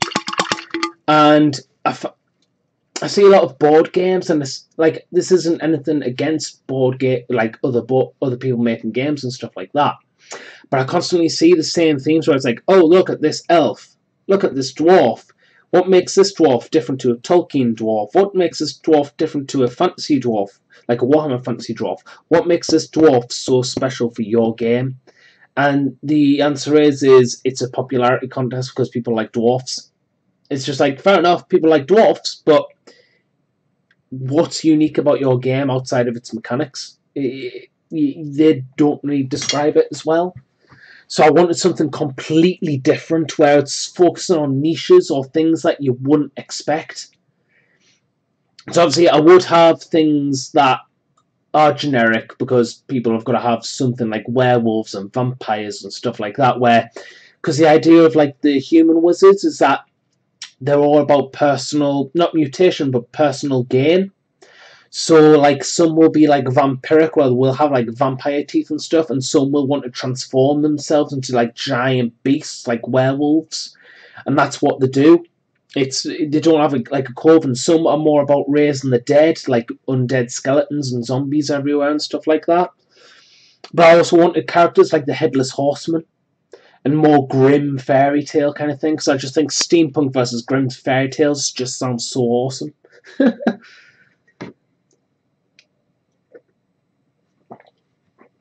Oh, I've been raving and ranting, haven't I? Like I say, I need to have 2 minutes to myself where I can just solidly type up the lore. Because the book, the rules, the core rules are done. I literally just finished the core like missions and stuff like last week. The missions. What I need to get down to now is to make the stuff, to make the rules for the factions and the lore, and then just launch it. Not like launch it as like a proper game, but just show people the ideas behind all these and stuff like that, and see what they make of it. Because I would like this to become a game at some point, in case, like, say, like, me career for filmmaking doesn't work out. I've still got a backup plan. But if this game is gonna, if I want to do this, I want this game to take off. And like I say about exposure and stuff, that's what I would do, and that's what I would try and generate for. Now, obviously, you can do Kickstarter, but I'm very cautious. As a consumer, I'm cautious around Kickstarter, and all I've heard from like gaming not producers, but people who make games, is they have nothing but problems with Kickstarter because something happens and people kind of expect Kickstarter to be like a pre-order service rather than an actual risk-taking service. So, you know what I mean? I'm very cautious on that. I would like to work with an established wargaming company like TT Combat Now or Warlord Games or Mantic even. And I would like to present my idea and say, you know, as long as I can have creative control and, you know, maybe some money for the rent and stay and stuff, and that's it. Then I'm more happy to work on this project for you, and I would love to do that. Just because I do feel like I'm onto something. I've just got to be very careful around not putting too much in or having a steady flow, because I was talking to my Games Workshop manager about the game. I still haven't given. I used to call it the Forgotten Realm, but it's like it doesn't really match the theme of the game, so it doesn't really have a name at the moment. But I was talking to him about it, and he was saying like just start off with a small number of factions. Then, as you said, you want the story to progress. When the story progresses, as they progress, say underwater to Atlantis, and they cross to Atlantis, then you introduce the Atlantean Republic or the Atlantean Democracy or whatever it's called, because it's like 4 types of races and stuff. Yeah, honestly, I've got the ideas. What I need to do is make coherent, because like I say, I've just brainstormed it all out. It's a lot of ideas that I've got, and I'm trying to say it in short sentences as I can. If I can make it coherent, which I will do if I was to do it. If I make it coherent, then I think I would be able to pitch the idea to a better quality or better standard.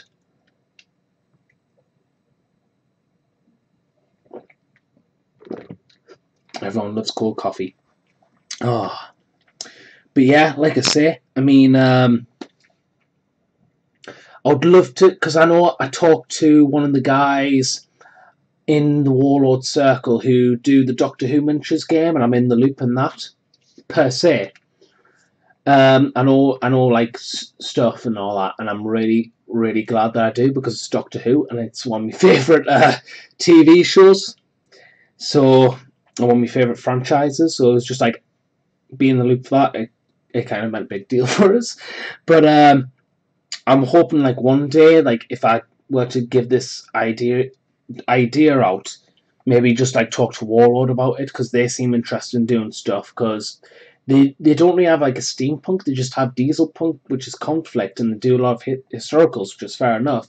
They've got licenses like Doctor Who and Dad's Army, and they do get some ties for sci-fi, and I just thought, you know, alternate world, well, not alternate world war, but alternate Earth history, where like the non-humans get people like Tesla, and they get Tesla coils. Because I was thinking like steampunk knights for like Knights Crusaders and stuff like that as well. Oh yeah, and that was an idea as well. I was wanting Zeppelins, but because it's all steampunk, I also want tanks, but not just any ordinary tanks. War trains. Like literally trains on treads with a massive cannon in the boiler. Just that, the idea of that was like side-sponsored machine gun turrets. And they all have to be like very careful touching the metal and stuff, because it will burn them and scald them. Just things like that. So it's just, you know, a war train. Who doesn't want a train on treads? Thomas the Tank Engine gets a new definition. But yeah, something like that. Giant exosuits is kind of like I want to, and I have an idea, but at the same time it's like, is it too generic? Maybe, I don't know. But Zeppelins and war trains are definitely where I want to go, as well as like machine gun posts. I'm not trying to make any army gun line. What I am trying to do is try not to destroy that playstyle, because people do like that playstyle, but I want it to make it adaptable and movable, so that people are always thinking of a plan B if plan A doesn't go well, and plan A will never usually go that well in this game, you know. It's like the spiders or spider senators that I've got. for the idea of basically being like all the Geiger stuff and all that. I was like having like they basically like they do stuff like Starship Troopers where you got the trap holes and like the or sinkholes where you'll have just sinkholes and then they'll come out the sinkholes. And the idea is that they are an assault, more of an aggressive assault-based army. They have light armor, but they're fast, and they also have web dispensers which ensnare their targets before they go to attack. So obviously they'll fire the web dispensers. You have to take a test or something. If you fail a test, you kind of have to like give up a phase. So it's like you have to give up shooting or assault or something as you try and work to like basically cut yourself out of these webs. But again, that's something to play test and stuff like that. It's like I wanted the robots, like the robot faction in America that I was talking about being the Italian thing. I even translated it in Italian from Google Translate as as Il Trascendente, and they hey Sponge how's things? And that's basically Italian for the transcendent, because in his mind they've transcended from mortality and human confines into something greater of beings of soul and steel kind of thing. But that's just like I say, it's just ideas. Yeah, one idea was having a steampunk. It's a silly idea when I think about it, but I think it's just so funny. It would be so cool to see where it's like you've got a steampunk robot and it transforms into a steampunk Apache helicopter. It's silly, but I just thought that would be fun to see. But yeah, like I say, I've got so many ideas and stuff. It's just I need to make it more coherent. Like I say, I've spoke far too much. I was like, right, I'm too excited about my game. I really need to get back to painting, so I will paint. But yeah, like I say, I've got my ideas and stuff. Oh, hello. It hasn't went totally soft, so that's okay. Like I say, I've got my ideas. I need to research more about folktales, because the more I look at folktales and stuff, the more I see like little like monsters and stuff that aren't used as much, because obviously people know werewolves easier than say Baba Yaga and the I don't want to say the Canut, but it's the something where it's like the Scottish folktale where it's like the horse and the person melded together with the really long arms. Obviously, like banshees and stuff are still things and all that, but I wanted stuff like more specific ones and stuff like how would you say? Oh, that was a bad lightning rod. That was really shoddily painted. But it's only the first layer, so you can get away with it. Don't tell anyone I said that. But yeah,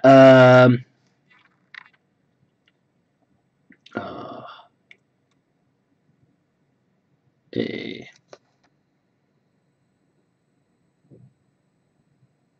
I mean, it's something that I really want to do in the future.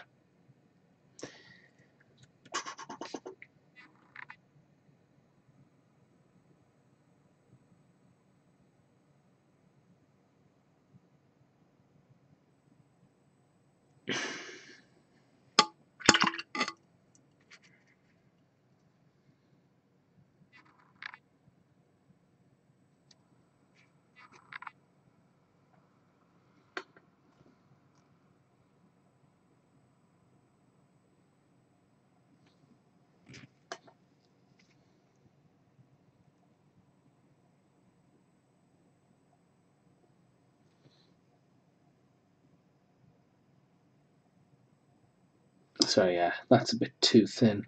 So I'm going to have to thicken that one up. This is the part where it's like I don't mind, but if it goes pear-shaped, I get irritable. Because it's just like, oh, like I say, it either goes too thin or too thick. And it's annoying.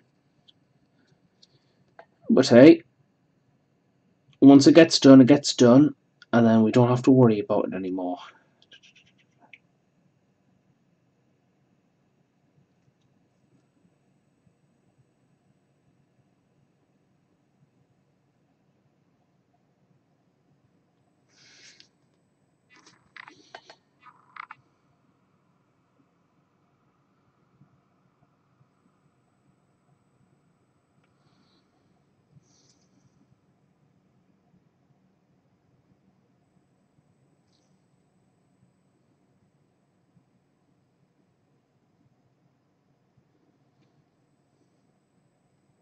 Right, okay, so that's the first layer of that done. We'll do it on this one. Yeah. Yeah, like at the end of the tunnel, definitely. Once, like I say, like once these two are done, I've only got one more to do, and then I've got to touch up the champion. Once the champion's done, that's 10 warp talons done, that's me honor guard done. The only reason why I'm doing them now is because every game I field them. I love them. I love me warp talons in current 8th edition. They are just so fun. Literally, you just deep strike them with sorcerer with warp time. Magic phase, giving them a free movement phase, get them within 2 inches of many units as possible, then charge because they can't overwatch, and then you just have fun hacking and slashing. Love it. My problem at the moment is I don't have anything durable or tanky. I say that and I've got a Vindicator there. What I meant by tanky is I don't have anything that can take a hit. That's why I want 2 Leviathans, because it's less to paint. Well, not easier, but more time to focus on painting. They cost a lot of points, so obviously that's less models on the table, which means it's quicker to get battle reports out. You know, it's like, I don't know. For my tactical mindset is you play with what you want to play with, whatever looks cool to you, and then you get good with it. That's my tactical. That's my competitive. Well, that's my semi-competitive mindset. Obviously, I know with 40k there are serious imbalancements that when you look at grand tournaments and stuff and the stuff to get away with there, it's a whole different ball game. But to me, it's just like, you know, like I say, it goes back to what I was saying about 40k. Just like I enjoy it, but I know my Night Lords aren't going to be like, you know, Las Vegas winners. Leviathans are so good, yeah. Levies just you see, the two things that drew me in 40k: chain weapons, especially chain swords, and dreadnoughts. I love the idea of dreadnoughts. Ever since I first found out about the idea of dreadnoughts, I love the design of dreadnoughts, and I love the design of the contempt of dreadnoughts and stuff. I love the idea of this guy who's semi-dead, encased in basically a war sarcophagus. I love that idea. I think that's a very fun idea.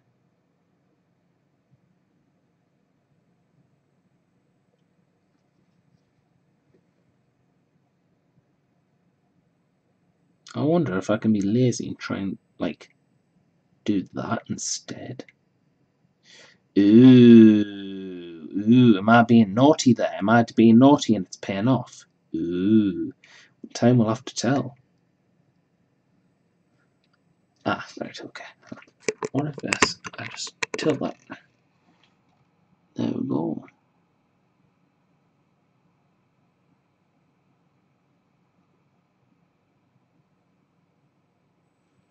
Yeah, that's better. It's always a wrestle, I suppose. Right, we need to do the backpack. So, and just angle it, angle it, angle it, angle it.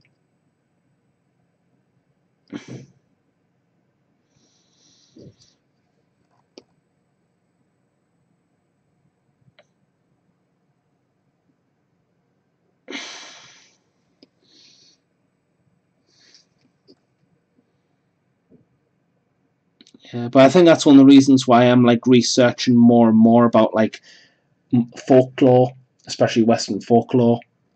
It's just the ideas and stuff that people don't use is your best weapon if you want to make something new and different.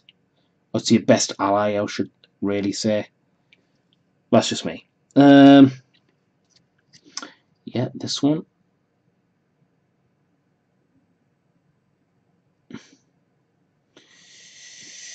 Yep, okay, I believe that's all of that done. So now we'll just get onto the second layer.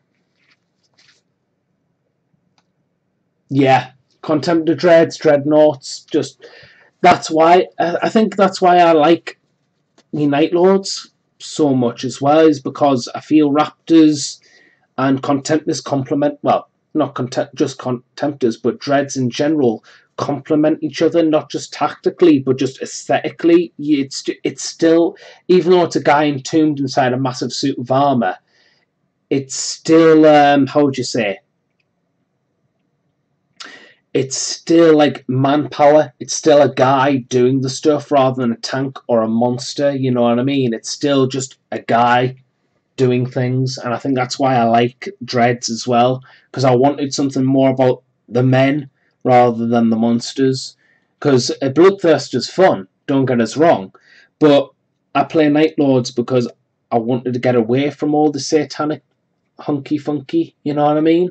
And that's why I like the Forge World side, or why the Forge World side appeals a lot more to me, because it doesn't necessarily delve too much with demons and stuff like that.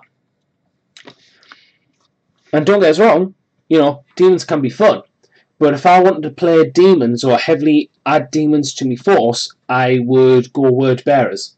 That's just my perception. That's just my mindset. I'm not saying people can't play demons with Night Lords.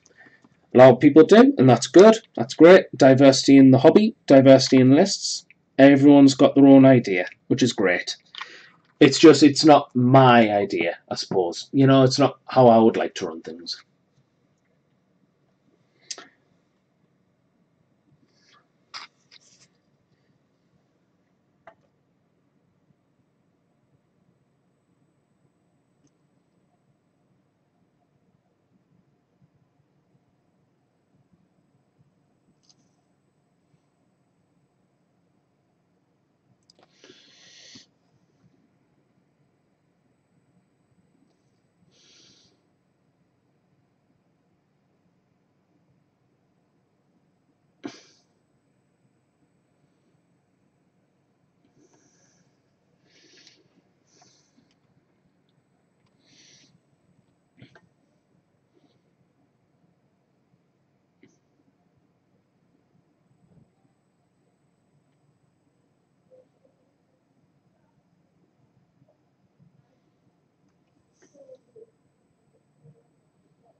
There we go.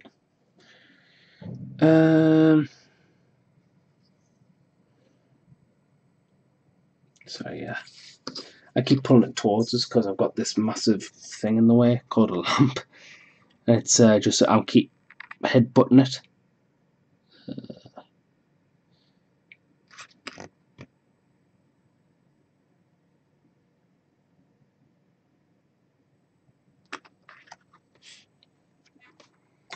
Yeah, like I say.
So yeah, we are washing this,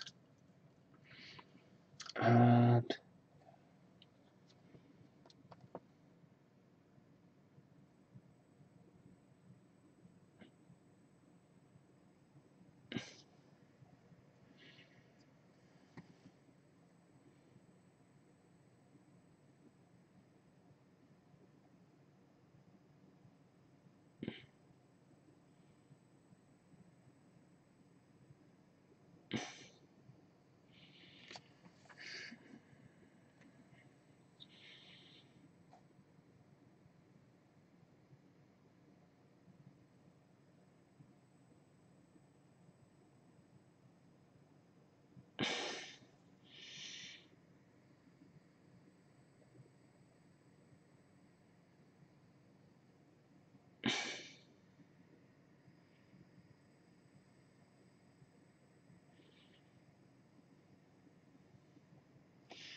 Right, okay, so now I have to clean up some of the blue because I got red spots over the highlights, so that's going to be fun. How to paint one of it. What are you going to paint? Frost and Fists? What are you going to paint when you get home? That's going to be fun. Yeah, I don't mind. Like, I'm only painting because I've done a load of. I did a full day of a one-man army shoot today, where I just did 95% of my recordings today. So I'm kind of rewarding myself with a break. There we go. But yeah, what are you painting when you get home?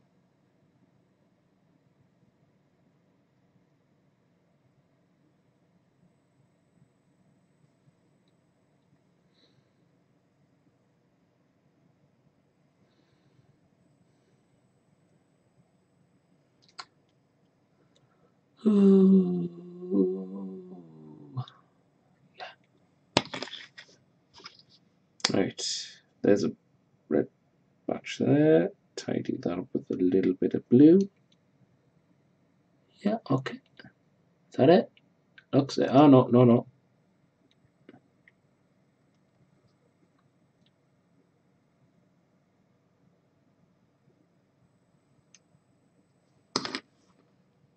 Finish some AdMech. Ooh, AdMech interceptors. Yeah, nice. Yeah, it's like I look at me AdMech. I want to do me AdMech more, but I think just real life's gotten in the way where it came to a point where I need to just focus on a minimum amount of forces. They really did well on the battlefield Friday, so they deserve to be beyond their prime estate. Yeah, yeah, I get that. I get that. When a unit does really well, it's like it's not painted. It's like, yeah, I'm painting. Yeah, infiltrators are fun. Infiltrators are definitely fun. Definitely. All those feels like this unit done well. Yeah. When I get home, paint work. Yes. Yeah, I know those feels all too well. Ah, dear. Right. All the paint, all the paint, all the lightning, all the lightning, all the lightning, all the lightning, all the lightning, all the lightning, all the lightning. Very nice. Ride the lightning, guys. Um.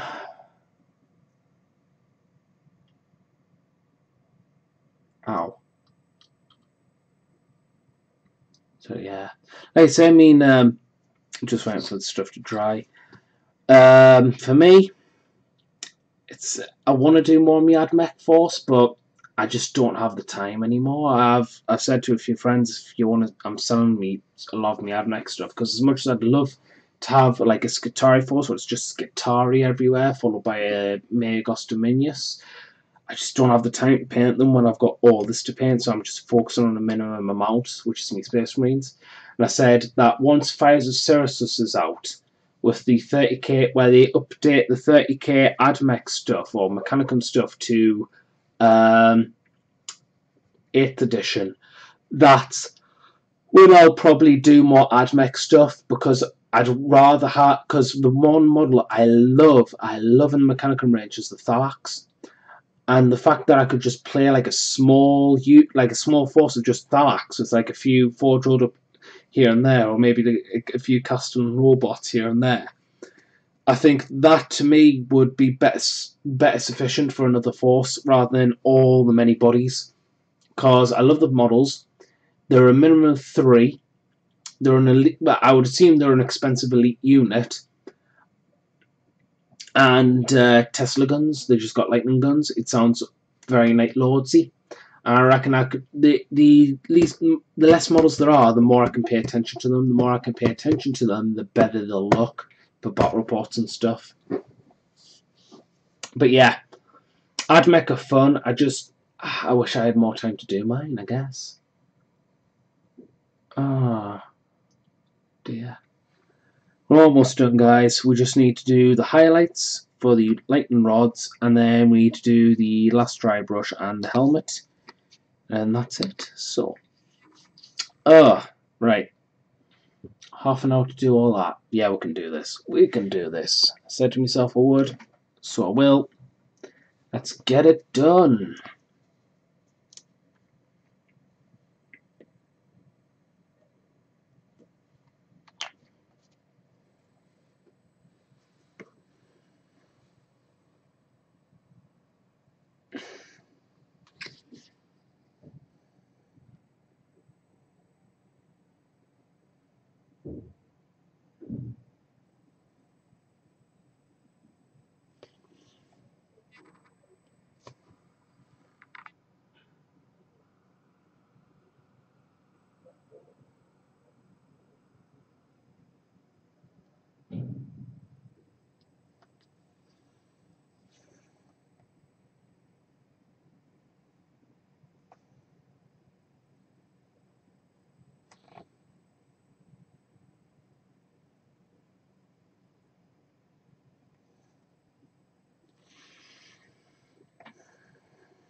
So yeah.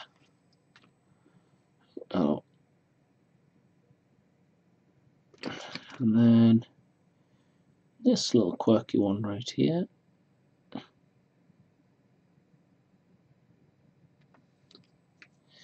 Let's give it a face. Right, okay, so we've done all the highlights. Oh, naughty one. Almost escaped the grasp of the highlight. Okay, so that's fun. Now I've got the other one to do. Then it's just a helmet, and then it's just dry brushing. Or dry brush and then the helmet. And then it's all done. It's all done, folks. Oh, I see the rims and the bases as well. Oh, and the hands. Keep forgetting about the hands. Lightning hands.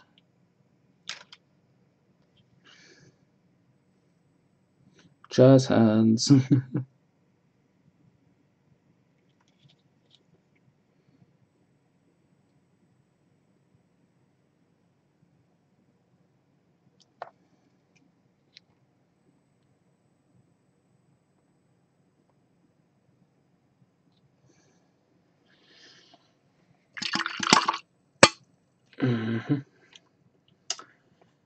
Nice one.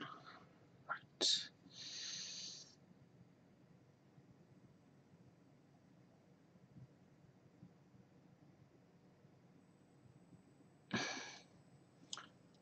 Oh, I've got to do him. Right, I'll do them with the fingers as well. Right. Angus Mafife is his name. Right.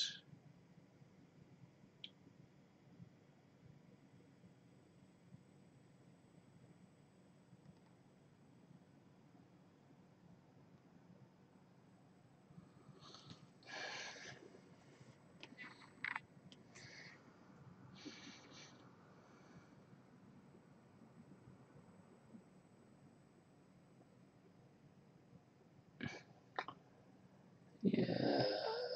I want lightning hands, yeah. Lightning hands are like jazz hands, except they're more electric. Definitely. I'm so close to getting these two done. It's just, it's being painful. Painful and shameful. Right, okay. So, this is where we go back to these and then do this guy's arm.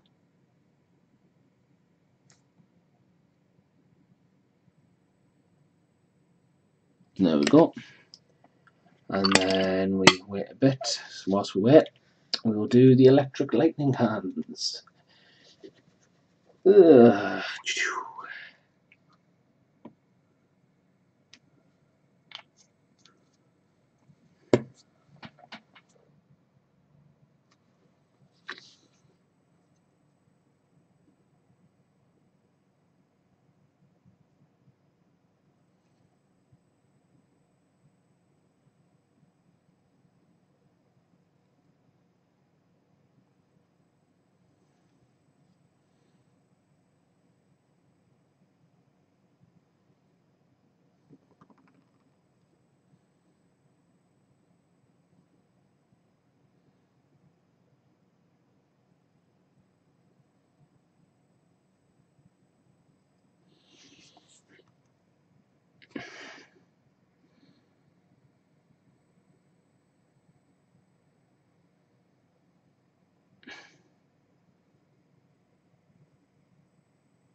Feather it on to the thumb here. Right, okay, so we've done all that, we've added all that. Now I'll do the other one. Yeah, I'll just do the other one. And again, slide it on, slide it on. Just really pick at it. Make sure that it isn't too blocky so that it doesn't go in between the gaps, otherwise it looks very flat.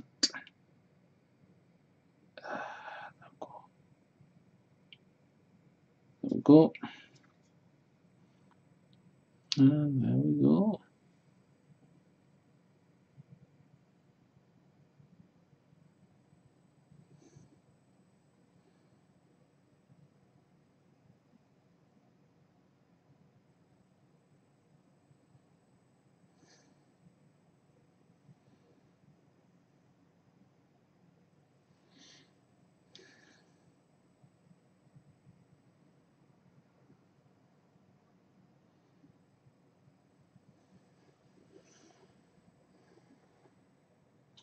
Nice, nice. I like it. Yeah, Batman miniatures. Woo! Which Batman miniatures did you get? Red Hood, Nightwing. Yeah. Which Red Hood is the comic or the Arkham Knight one? And which Nightwing?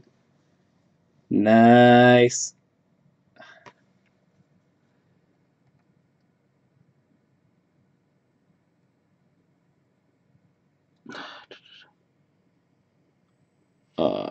No, this has got to be. Yeah, yeah, it is turquoise. Nice. That's cool, man. That's really cool. But that's exactly what I mean by paint them in January. Yeah, I'll be awesome. I'll be looking forward to seeing them on your channel. But that's exactly what I mean by exposure. You know what I mean? You're saying like you bought your first Batman minis because of me. So it's like, exposure, it helps, you know what I mean? It's like because of my hopefully my content hopes to inspire others to start the game. The Comic Red Hood and the new release of Nightwing. Yes, yes. Comic Red Hood's fun. New Nightwing's nice. He is very nice. I do admit it's like the model looks good. I'm thinking about buying it paint. But at the moment, I'm repainting all my Joker gang because I've stripped all my Joker goons and rebased them and put them on new bases, cobblestone bases, but also sprayed them black again. Stripped them and sprayed them black.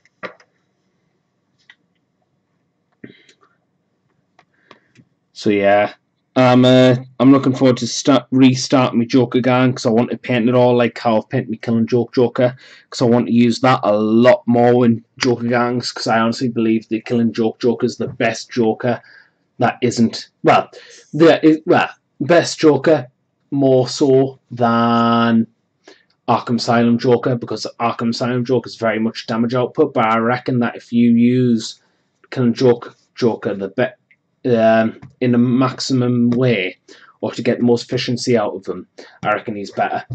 I just got to find that click. I just got to find that click. And I will. If I manage to find it with the Wonderland gang, I will find it. It will take time. I'm not going to lie. It's going to be a new journey, but it's going to be one that I'm looking forward to. Further.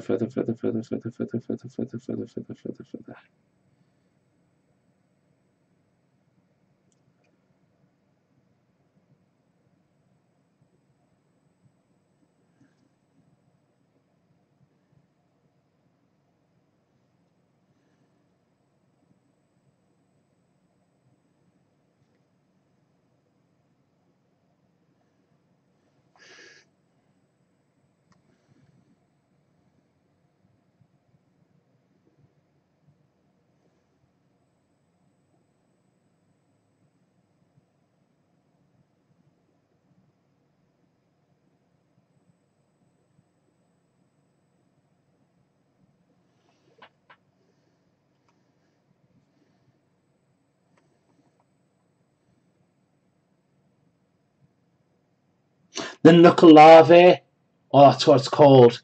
The Irish monster, not the Irish, the Scottish monster that comes from the seas and pursues people to kill them or take them back to the sea. The Knuckle Larvae.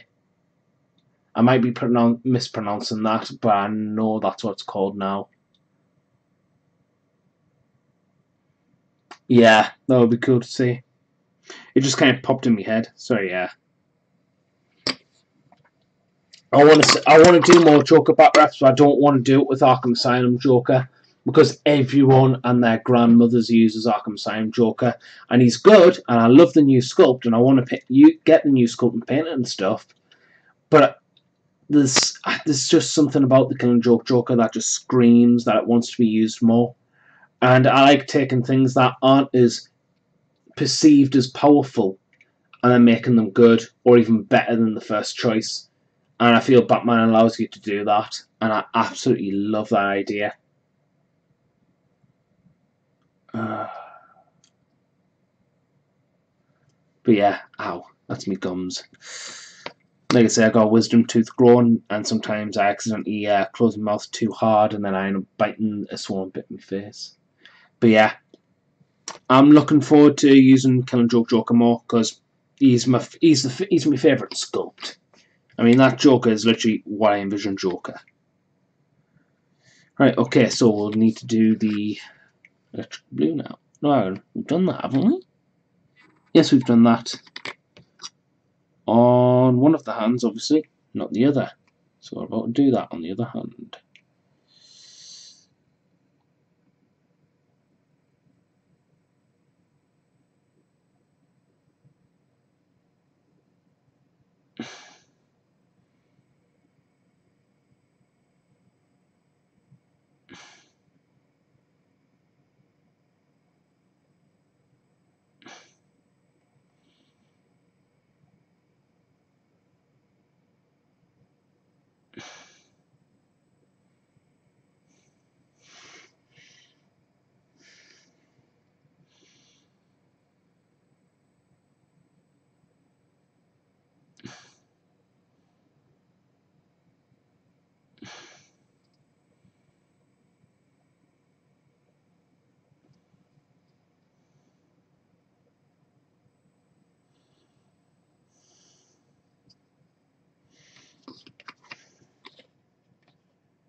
So yeah.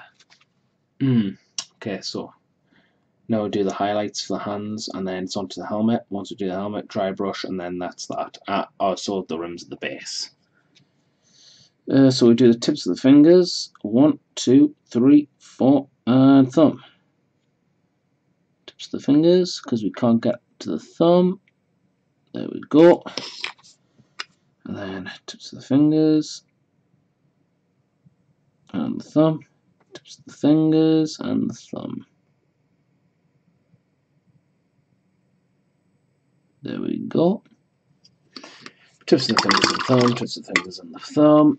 And then onto the green. Now, we need to get this. Right, okay. How do salamanders? This is going to be a learning exercise. We still have the salamander picture, right. It looks like a solid bold green with that as a highlight. Okay, so we know what's happening there. So, let's do it. So warpstone, what we're going to try for a, I'm going to leave it black for the eye lenses just to show that like it's powered down, it's beyond repair kind of thing. Plus, I really can't bother with painting yellow. But what I'm going to do is paint it base coat of this, wash in Thraka green, then highlight in Warboss green. See what happens. Ah! Ow! Just a little bit of dry paint. Yeah, dry paint just flicked right into my eye there. I'm getting attacked from my own paints now. This is a paint revolution. Paint revolution 2K17. Wave the messy paint flag down. Well, wave the flag of two thin coats. There we go. Da da da da da da da da da da da. Green's a nice contrast, I suppose, to all the blue. It gives someone something to look at all over the model. Yes, I'm aware I've just done it from the pot. I am literally worse than Satan. I know, I'm a bad, bad man.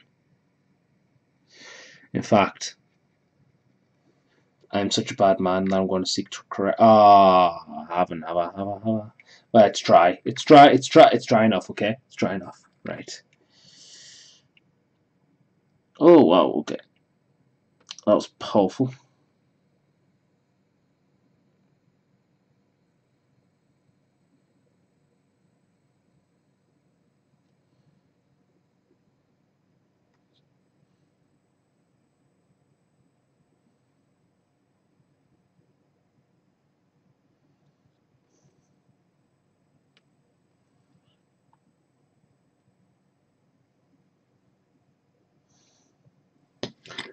There we go.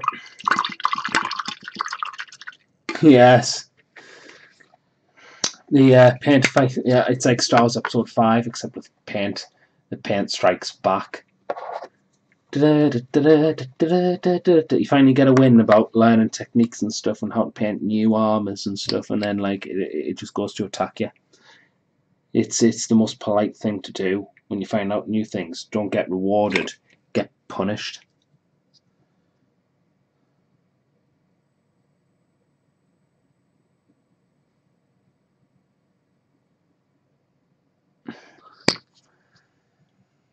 Ah, dear.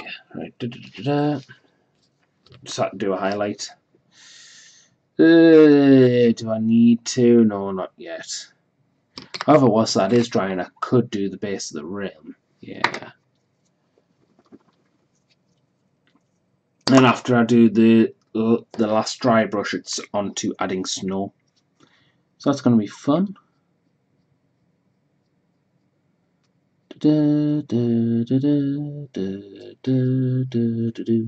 Anyhow.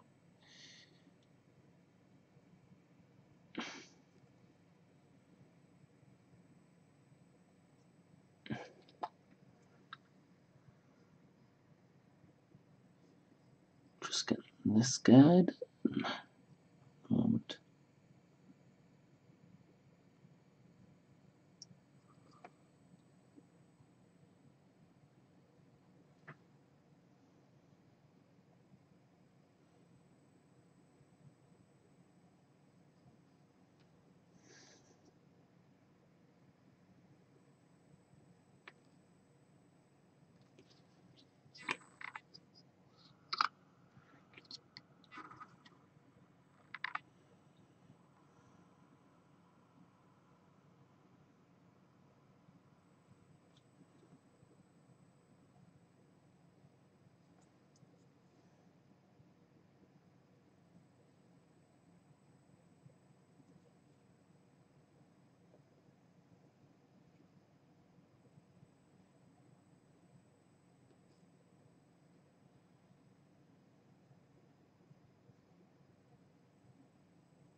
Right.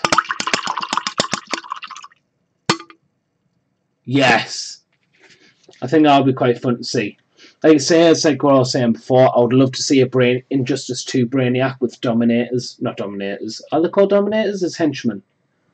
The giant skull face people. Yes. Yeah, that'll be quite nice to see. A little bit more cross combat Joker. That could be fun. Definitely agree there. I do definitely agree. Right. Let's get back to painting that green, folks. Put the brush away. Just adding to the base coat, really.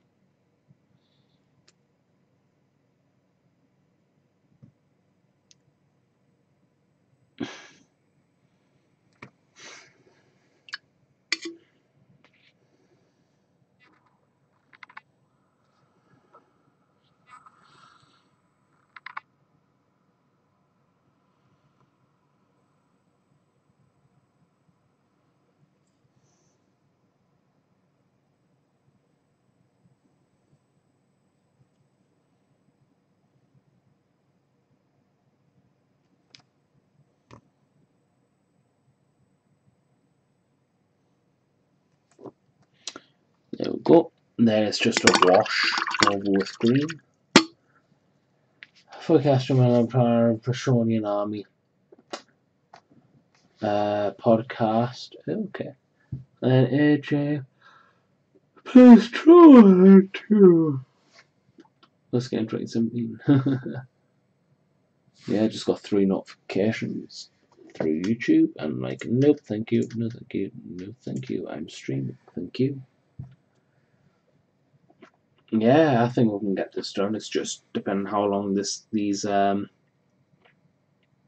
helmet actually dries. Can we get it done in 5, 6, 7 minutes? Or 6 minutes 30. 6 minute 20 now. Yeah, I think we can. At the moment. Ow. Huh.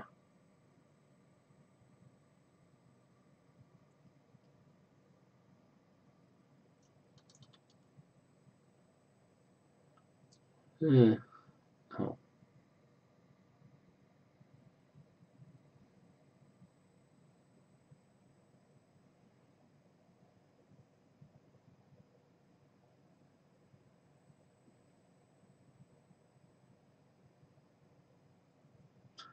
So yeah. Okay, so just waiting for the helmet to try really. Yeah. Okay, I'm just gonna call the paint dry there, so we're gonna move on to the next thing, which is a green wash. No, we're not trying that. That one's far too thin for a wash.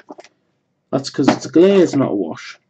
I also have a kebab leaflet in my paint bottle. Well, I guess it's supposed to paint for a paint palette, I suppose. For a disposable paint palette.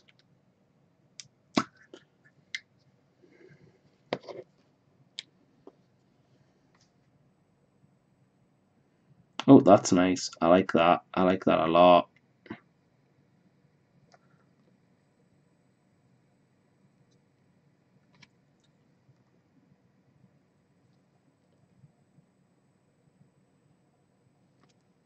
There we go. Now we just need to wait for the wash to dry. And then it's onto the highlights. And then once the highlights are done, we can safely do the third dry brush and then snow, and then they're done. Then it's one more to go, and I will be so happy. So very, very happy. Oh dear.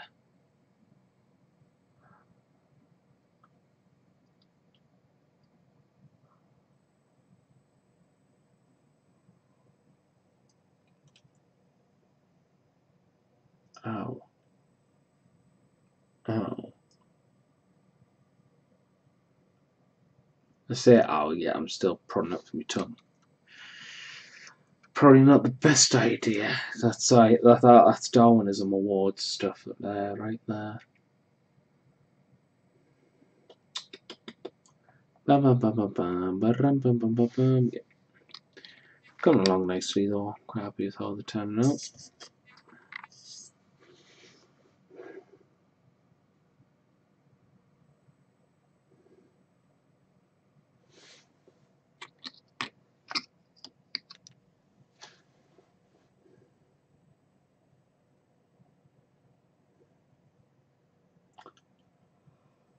Oh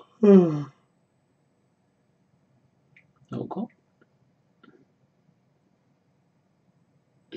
Like I say, I'll probably take some photos and then put them on the Facebook page. The Equal Forge Facebook page. Share around.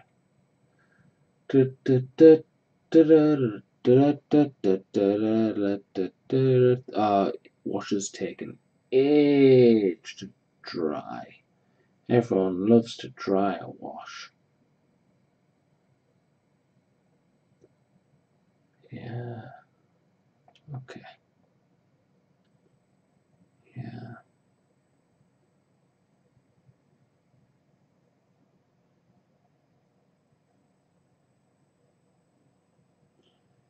Yeah. Washes usually take the longest to dry, and it's absolutely killing us because I just want to get. I want to get stuck in. I want to get painting now. You know what I mean? Please let me paint. Let me paint you. Let me give me paint you. Dear, terrible singing for a terrible singer. I was calling myself a terrible singer there. Wasn't trying to direct it at artists. Nah.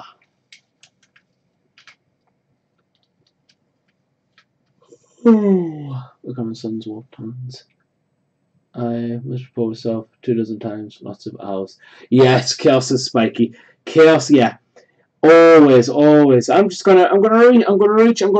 Ow, ow. Like just now. Yeah, okay, yeah. Okay, I just spiked myself just then. Yes, as I'm demonstrating. Yeah, spikes. Yes, yeah, chaos is spiky. That's why we don't add spikes. That's why we like gargoyle heads more. It's like one of the ideas I want to do for a Land Raider is, the Garden of Moor, or what's the new graveyard, or what's been renamed to the new graveyard set. I want to get one of the mini churches, put it on the back of a Land Raider, and then add like gargoyles everywhere and use it as a Night Lord's Land Raider. I think that would be really, really gothic horror. I think it would look really nice. But that would be one project for another time. Right now, I've got to focus on the core. Right now, I've got to focus on the core. And focus on the core is what I shall do, which is these and more raptors and raptors and raptors and raptors. Oh my! Yes, I kind of regret buying so many raptors. I'm going insane. Yo, what were you saying earlier? I think it's possible BMC to the Harry Potter game with the lack of updates could kill any type of upcoming releases. No. With what you were saying earlier, do you think it's possible for Batman DC could end up like Harry Potter game with the lack of updates could kill any hype for upcoming releases? No. What I was saying is when Knight's models take holidays, because obviously they're a Spanish company and they take more holidays more than other companies and stuff. I'm not saying they can't take holidays, but like they'll take like a March holiday or something like that where they won't come out with a month's worth of releases. People want their stuff, and they want their stuff not as soon as possible, but they want their stuff to come, and they want to know that next month could be the next month that their favourite thing or their favourite character or releases for their favourite gang come. When they're taking so many when they're taking so many releases and they're taking breaks, the wargaming market is competitive in the sense that it's niche and that people only have a certain amount of resources before they start going, well, I'd rather pay attention to this game rather than this game, because the bottom line is they're too slow. And I'm not saying monthly releases are slow at all, but when you take a month, it's like the Marvel releases where they took 6 months out. Now, obviously, that was for different reasons, but people were still waiting, and then they ended up just quitting. And it's the same for certain circumstances in my area. It's like, obviously, I've got my friend Phil from the Dark Arts, and he's waiting for Man-Bat so patiently, but he's kind of he's given up a little bit, and he's just focusing on his Tyranids now, which is fair enough. It's his pride and joy. Like, if you see him on the Dark Artisan, Tyranids is his thing. It's your shtick. Like, Night Lords are my thing, Tyranids is his, He likes his Starship Trooper, Alien Geiger things. I like me gothic horror, space sadists. You know what I mean? But it's one of those cases where it's like, he probably would pick up the game again if his character came, or like if he got more support for like, or something that really caught his eye for like either his Penguin gang or his Grodd gang. You know what I mean? It's he wants stuff, and I think it's the same with loads of other people. They want stuff to come out, but they're waiting too long for it to come out. It's like I've said, like they've already announced like Villains of Central City. They've got Grodd as one leader. I've already mentioned 4 potential releases, and the demand is there for CW stuff. People want CW stuff just as much as they want Arkhamverse stuff, just as much as they want comic stuff, just as much as they want. There's a lot of releases that they need to get through, and I'm not saying they can't have holidays and stuff like that, but when they're taking holidays when everyone else isn't, if there's another company that isn't taking a holiday that month or that week or whatever, and they release something that's going to catch the eye of that person, that finance or that financial resource is going to go towards that game because it's available or it's going to become available. Now, Harry Potter is a different circumstance, only because from what I know, and I'm not sure if it's meant to be a secret or not, I have no idea. And it could just be I was told the wrong thing and I could just be bullshitting, right? But from what I was told, the only reason why Harry Potter has only been on the standstill for so long is because J.K. Rowling needs to greenlight everything. And J.K. Rowling only, from what I've heard, J.K. Rowling only greenlights things when she needs the money. So they spent all that resource into, basically they got the green light from Warner Brothers to make a Harry Potter game. They spent all that time and efforts making all these sculpts, designing the cards and stuff, and they basically just sent them to, from what I've heard, J.K. Rowling, and they've never heard back from her because she doesn't need the money at the moment. Essentially, that's from what I've heard. Now, obviously, I could be totally wrong. I could 110% swear my heart, cross my heart, hope to die. I could be wrong, but that's what I've heard from other people. That's not fair on them either, because it's not fair on Knights Models who've put resources from the Batman DC game or put attention from them into the Harry Potter game, thinking that could be a new game that people will be interested in, which there is interest, but it's not fair on them when they've spent all that attention when they could have diverted it towards more Batman or DC, and JK has just went, well, I'll do it when I need the money. That's not fair on the wargamers who are wanting, like, if it's another piece of merchandise where it's not as collectible or it's something not as, well, I wouldn't say not as inclusive, but something like, say, a handbag and stuff like that, where it's like, okay, fair enough, not everyone needs another Harry Potter handbag, but this is the first time they're doing something like this, or a game on this scale.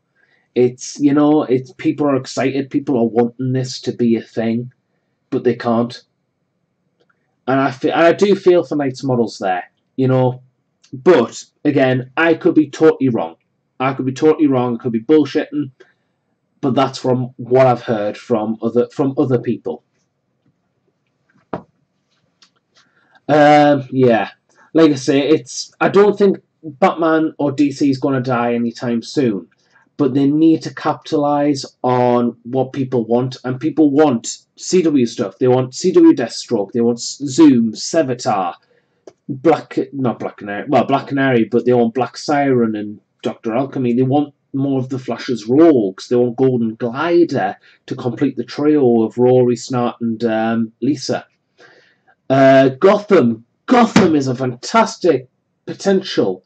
People want Gotham stuff. People want Bullock and Gordon, and they want the Mad Hatter. They want Freeze and Firefly duo pack. They want Riddler. People want Nigma.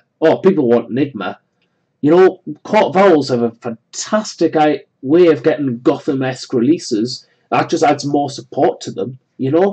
They have so many potentials, and obviously it's a lot to take in, and they can't just wave a magic wand and say it's all out in 1 month, ta-da. I'm not asking for that.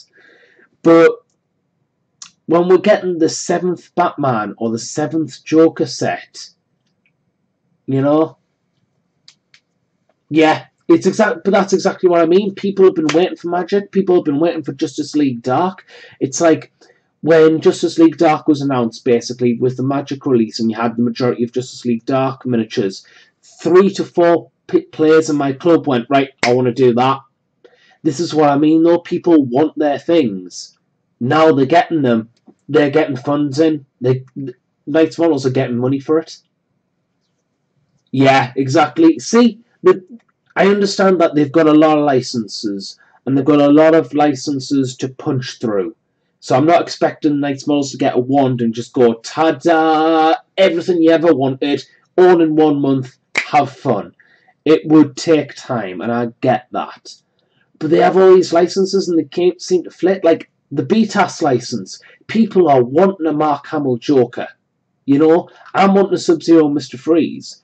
People are wanting, like, Jervis Tetch in the blue trench coat with the axe, and people want, like, the classic stuff and all that.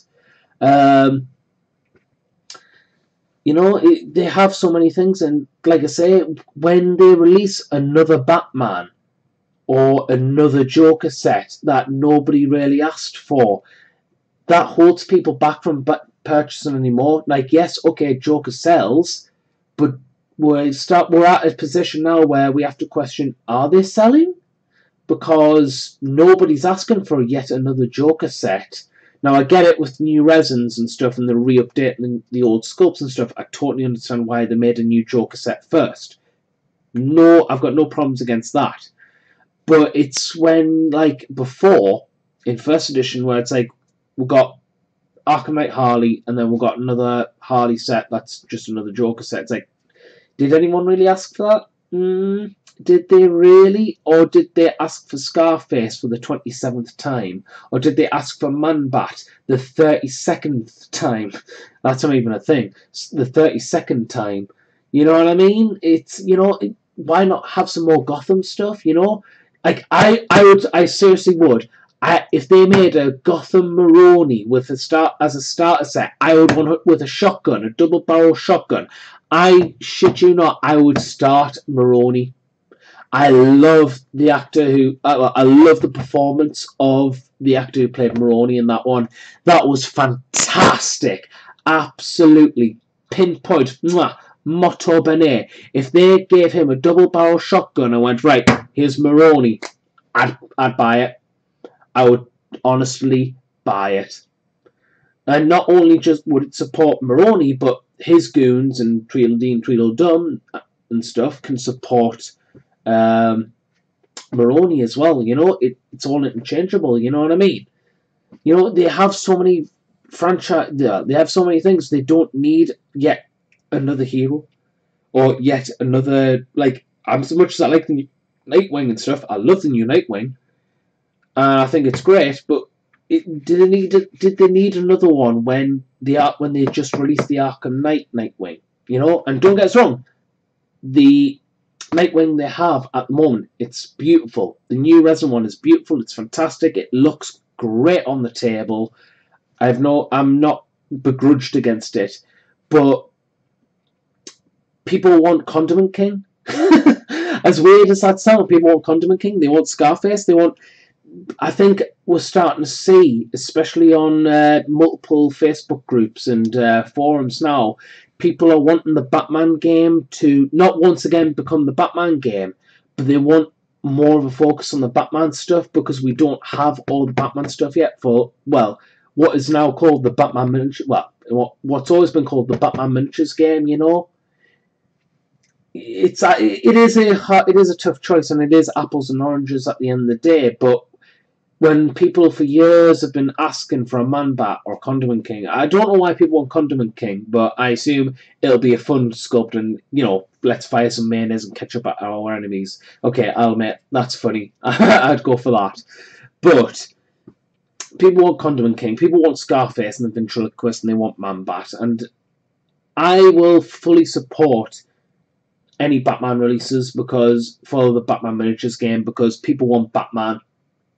People want, because it is the Batman Miniatures game, and I do say anything Batman comes first for that game. As much as I love the CW, as much as I would love to see for Batman Miniatures game as a legend CW Supergirl.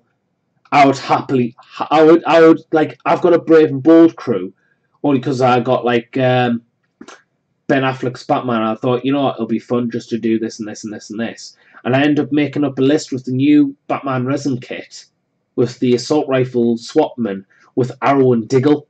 I thought that was absolutely amazing. Like, I was scared. I was honestly scared that list. Because when you got an assault rifle that can do 9 blood damage, don't bother firing at one target. Spread your fire, right? From that assault rifle, deal 3 blood damage to 3 henchmen. Get Arrow on a ledge. Do the multi-fire thing. Fire at the henchman, you're dealing 5 blood damage, you're killing 3 models in one turn, potentially. Exactly! People want Zaz. People want Zaz. You know, and I would be totally all for Victor Zsasz from Gotham, because I think it would be a nice alternate playstyle where you've got Combat Zsasz being the Arkham one, and then Gunfighter Zsasz being the more ranged one with his guns and stuff.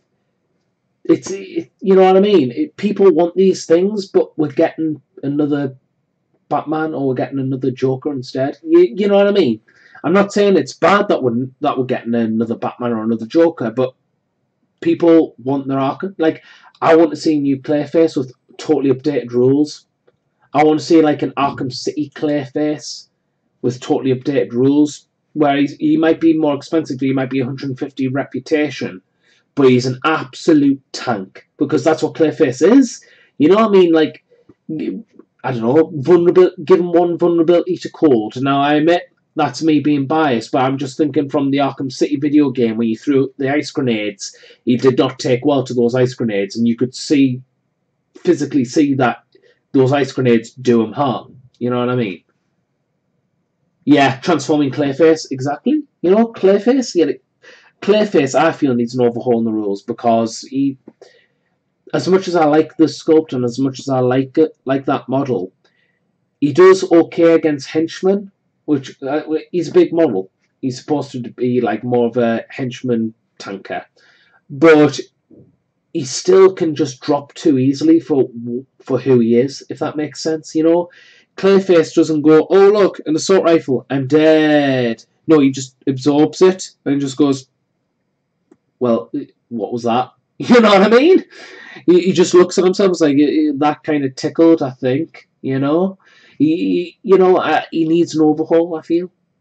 Imagine Clayface with like smaller Claymen, like in the last level of Arkham City. Now that would be fun, I have to admit. But again, like I say, people want these things. Like, I would love to see Arkham City Grundy with the wrecking balls. Like, we ignore the large rule that he's on a 60mm base, he's huge. Same with Clayface, he's huge.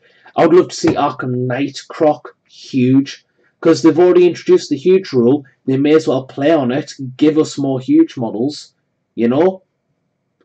Yeah.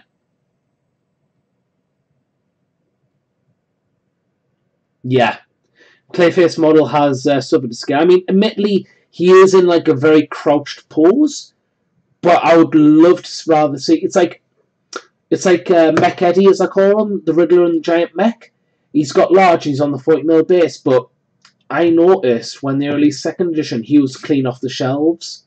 Like, he's not available in the Arkham Knights range. And I honestly think they're going to make him in resin like they've done with Deathstroke and stuff, and put him on a 60mm base and call him huge. I've got a very strong feeling that they'll do that. And I want them to do like a huge Clayface, a huge Grundy, and a huge Arkham Knight Croc.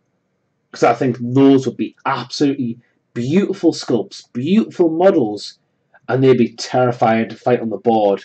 Imagine just seeing like a huge Croc, and it's coming towards your henchman. It's like, nah, I'm off. You're running.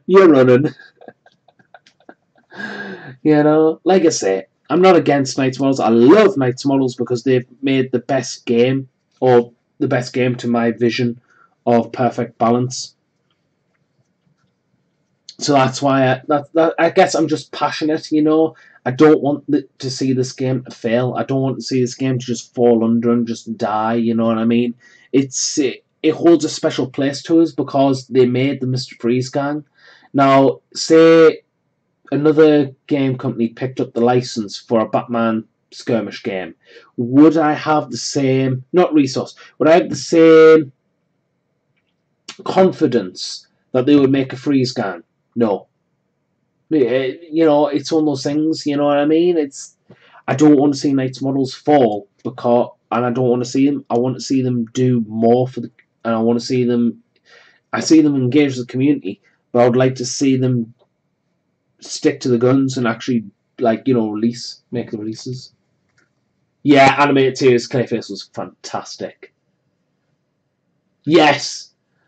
You know, people are asking for a Scarecrow with a hat and a scythe, and I totally agree. I want a Mr. Freeze with a gun, you know, I want a Mr. Freeze with the ice cannon. Yeah, exactly. You know, it's there. It's iconic. I can imagine a new Scarecrow gang with like more Scarecrow henchmen, like the Riddler's gang, where you'll have the new comic Scarecrow, you'll have Fright, and then you have some like 3 or 4 henchmen. Sickle and Straw Hat. Yeah, exactly. Scythe or Sickle and a Straw Hat. People want that. It's like I would love to see Scare Beast because I think that'll be absolutely hilarious. Where it's like a reverse Hulk, where it's like instead of getting angry, he gets terrified and he turns into basically the Hulk. That would be hilarious. Absolutely hilarious. I would love to. Because my big three, my number one favourite is Mr. Freeze. Number two, because he's really grown on us, was the Wonderland Gang with the Mad Hatter. And number three, Scarecrow. I would love to see more Scarecrow henchmen. I would love to see a classic Scarecrow.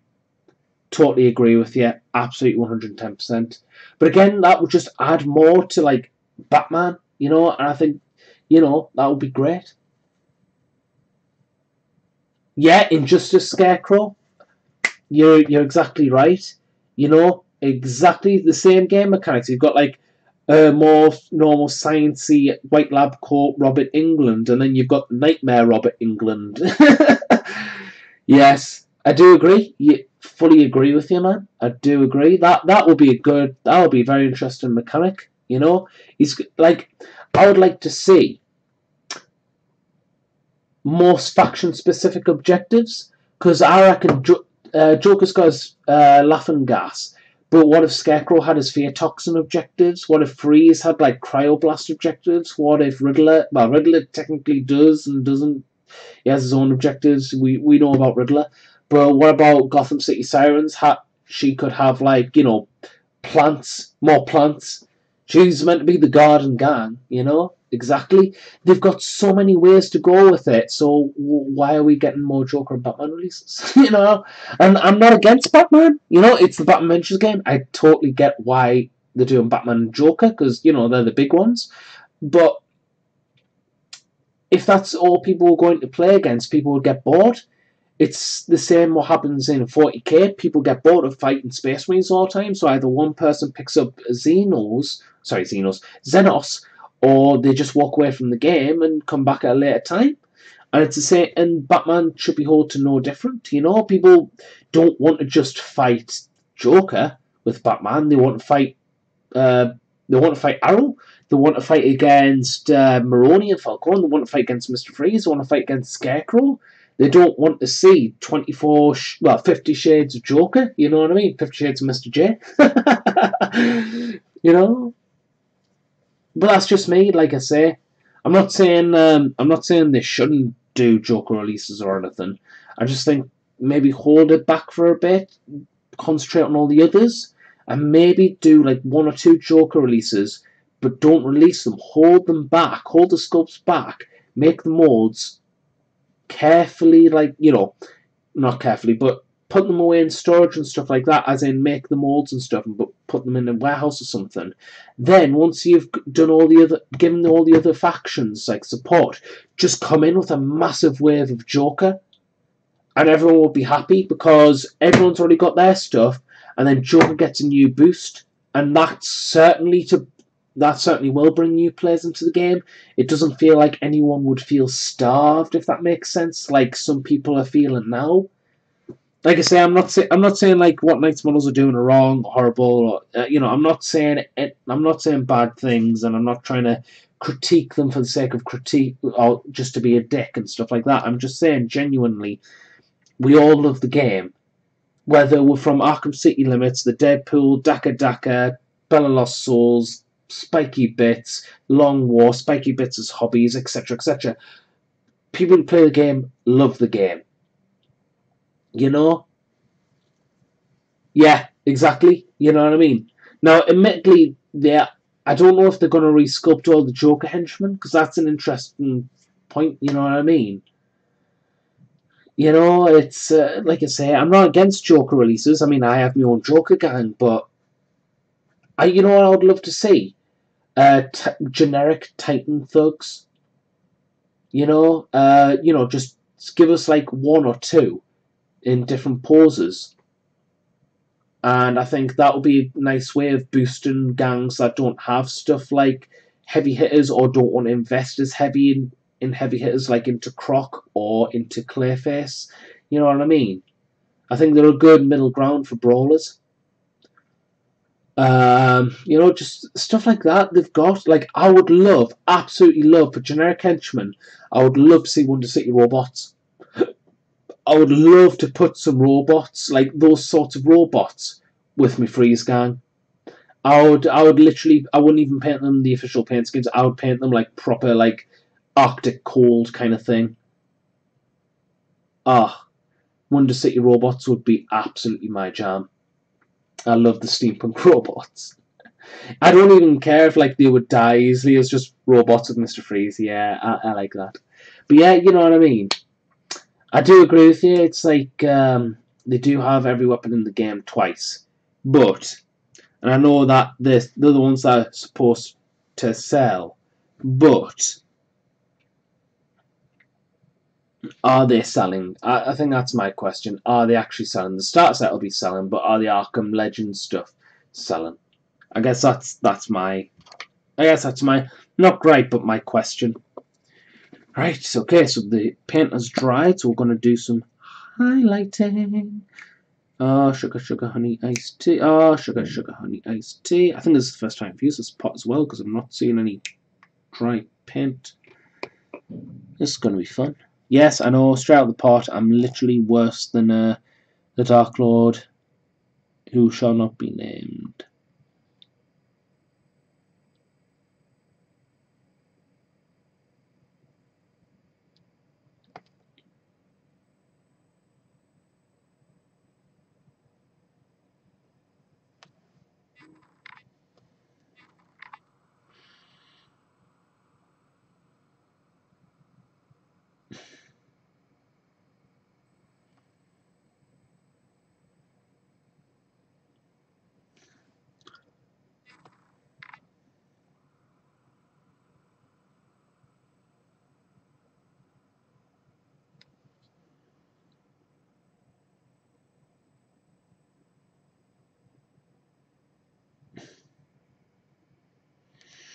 Okay, so that was a lot easier to do than I thought. I like it. Yeah, I feel like I've been a bit too harsh on the top, so just make that a bit more bold. Yeah, okay, that's a salamander. Oh, that's a salamander. Yeah, that's good enough. We'll have that. I know how to do salamander heads. Maybe be a bit more gentle next time the highlights, but ultimately that seems okay. I like the Raven's coming. We know Raven's coming. She's in the Magic book as well, as in not just in rules, but in the actual physical copy. They've got a picture of the same Raven model. Yeah. But with Magic being a bit controversial, I think waiting for a balance might be better. Yeah, like I say, I'm not saying Magic is overpowered, and I'm not saying it's not. I need to play against it before I make my own conclusion.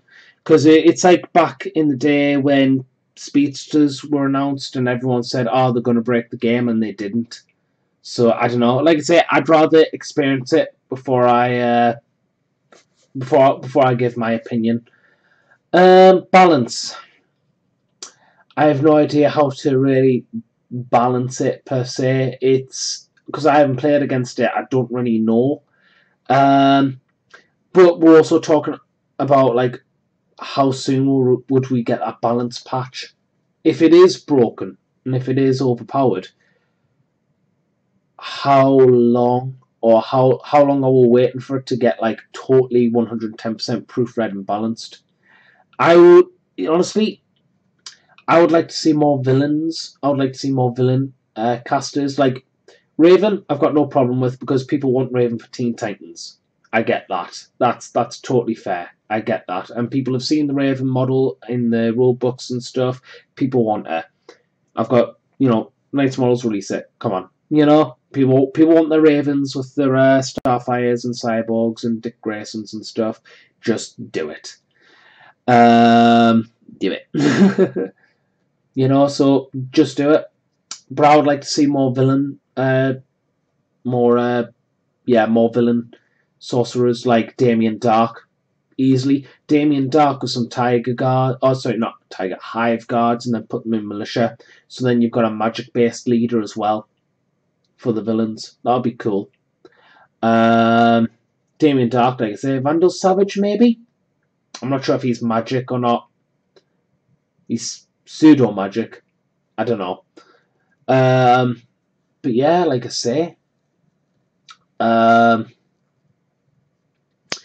as far as I know, I do want to get Enchantress, but the only reason why I want to get Enchantress is to fill the Halloween theme up with Scarecrow. If it's just Scarecrow, Enchantress, then just some Black Gates and the odd militia, maybe probably the Medic and the Brute. Because Enchantress is 140 reps, which is expensive, but I just think her with Scarecrow, it could be something where you can lower the willpower down of certain enemies and then just exploit that with Enchantress. I don't know. I feel like there's something there, but obviously I could be totally wrong. Right. Oh, hello. Sorry. I just knocked the camera. Apologise.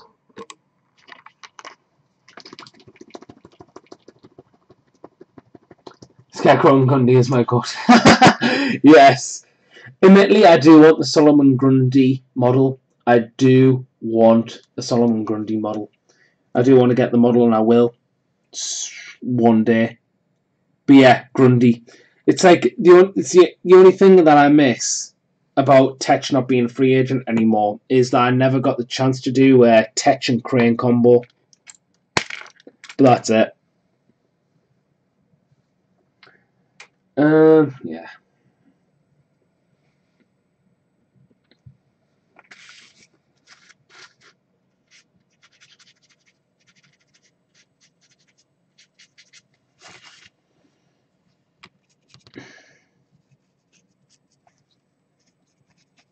That's very thick.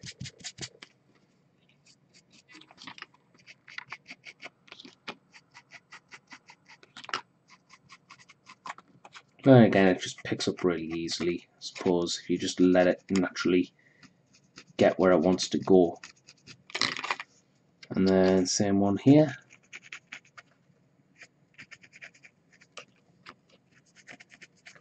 Just let that dry brush go all over the place. Just let it pick it up. Let it fly, let it flow. Let it enjoy itself.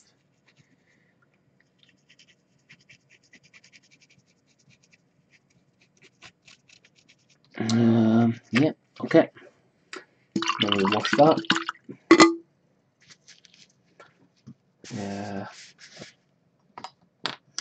Now we add the snow because a dry brush dries really quickly.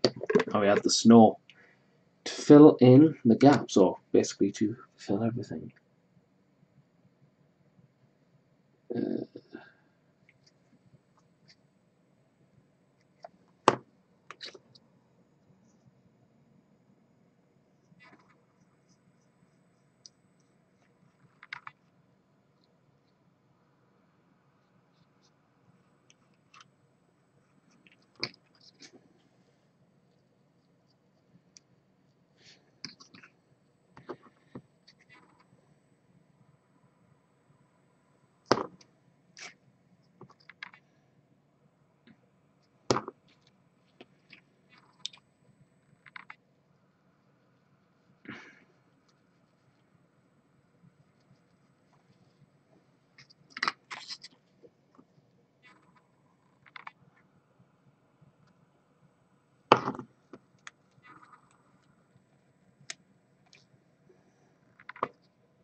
Right, there we go. And that's come. Alright, that's dry paint, that's why. I believe that is it. That is 2 more Warp Talons done for the Night Lord's Legion. Ave Dominus Nox, we have come for you. Insert Into the Sandman by Metallica. So yeah, that's it. That's 2 Warp Talons done. I said we'll get done. Okay, it's an hour and a half longer than I expected it to get done. But they blend in very nicely and very well with the rest of them.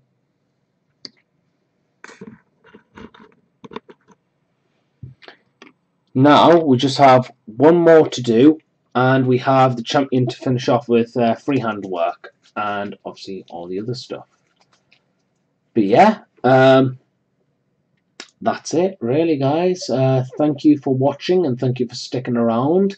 I do appreciate everything that's happened. I do appreciate everything that everyone's been talking about Batman and all sorts of games and my own game and stuff like that. I appreciate everyone's time and sticking around and watching us and probably listening in as like white noise and stuff. So thank you very much for watching. It's nice to see positive reception, more so than on Twitch. So yeah, thank you for watching.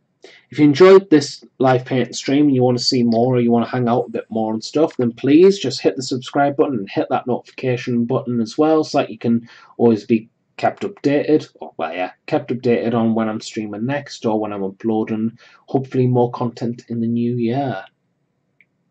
Looking forward to getting the last Warp Talon done now. Ho, this is going to be fun. So yeah, I'm very happy that I've pushed through as well. Like, I was falling asleep at some points just waiting for the paint to dry.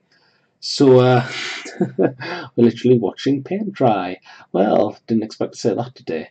But yeah, thank you for watching, and thank you for sticking around for some talks and stuff. So, obviously, I've also put in the link description the Legion of Gamza. As a proud member, please check out the Facebook page there in the description below.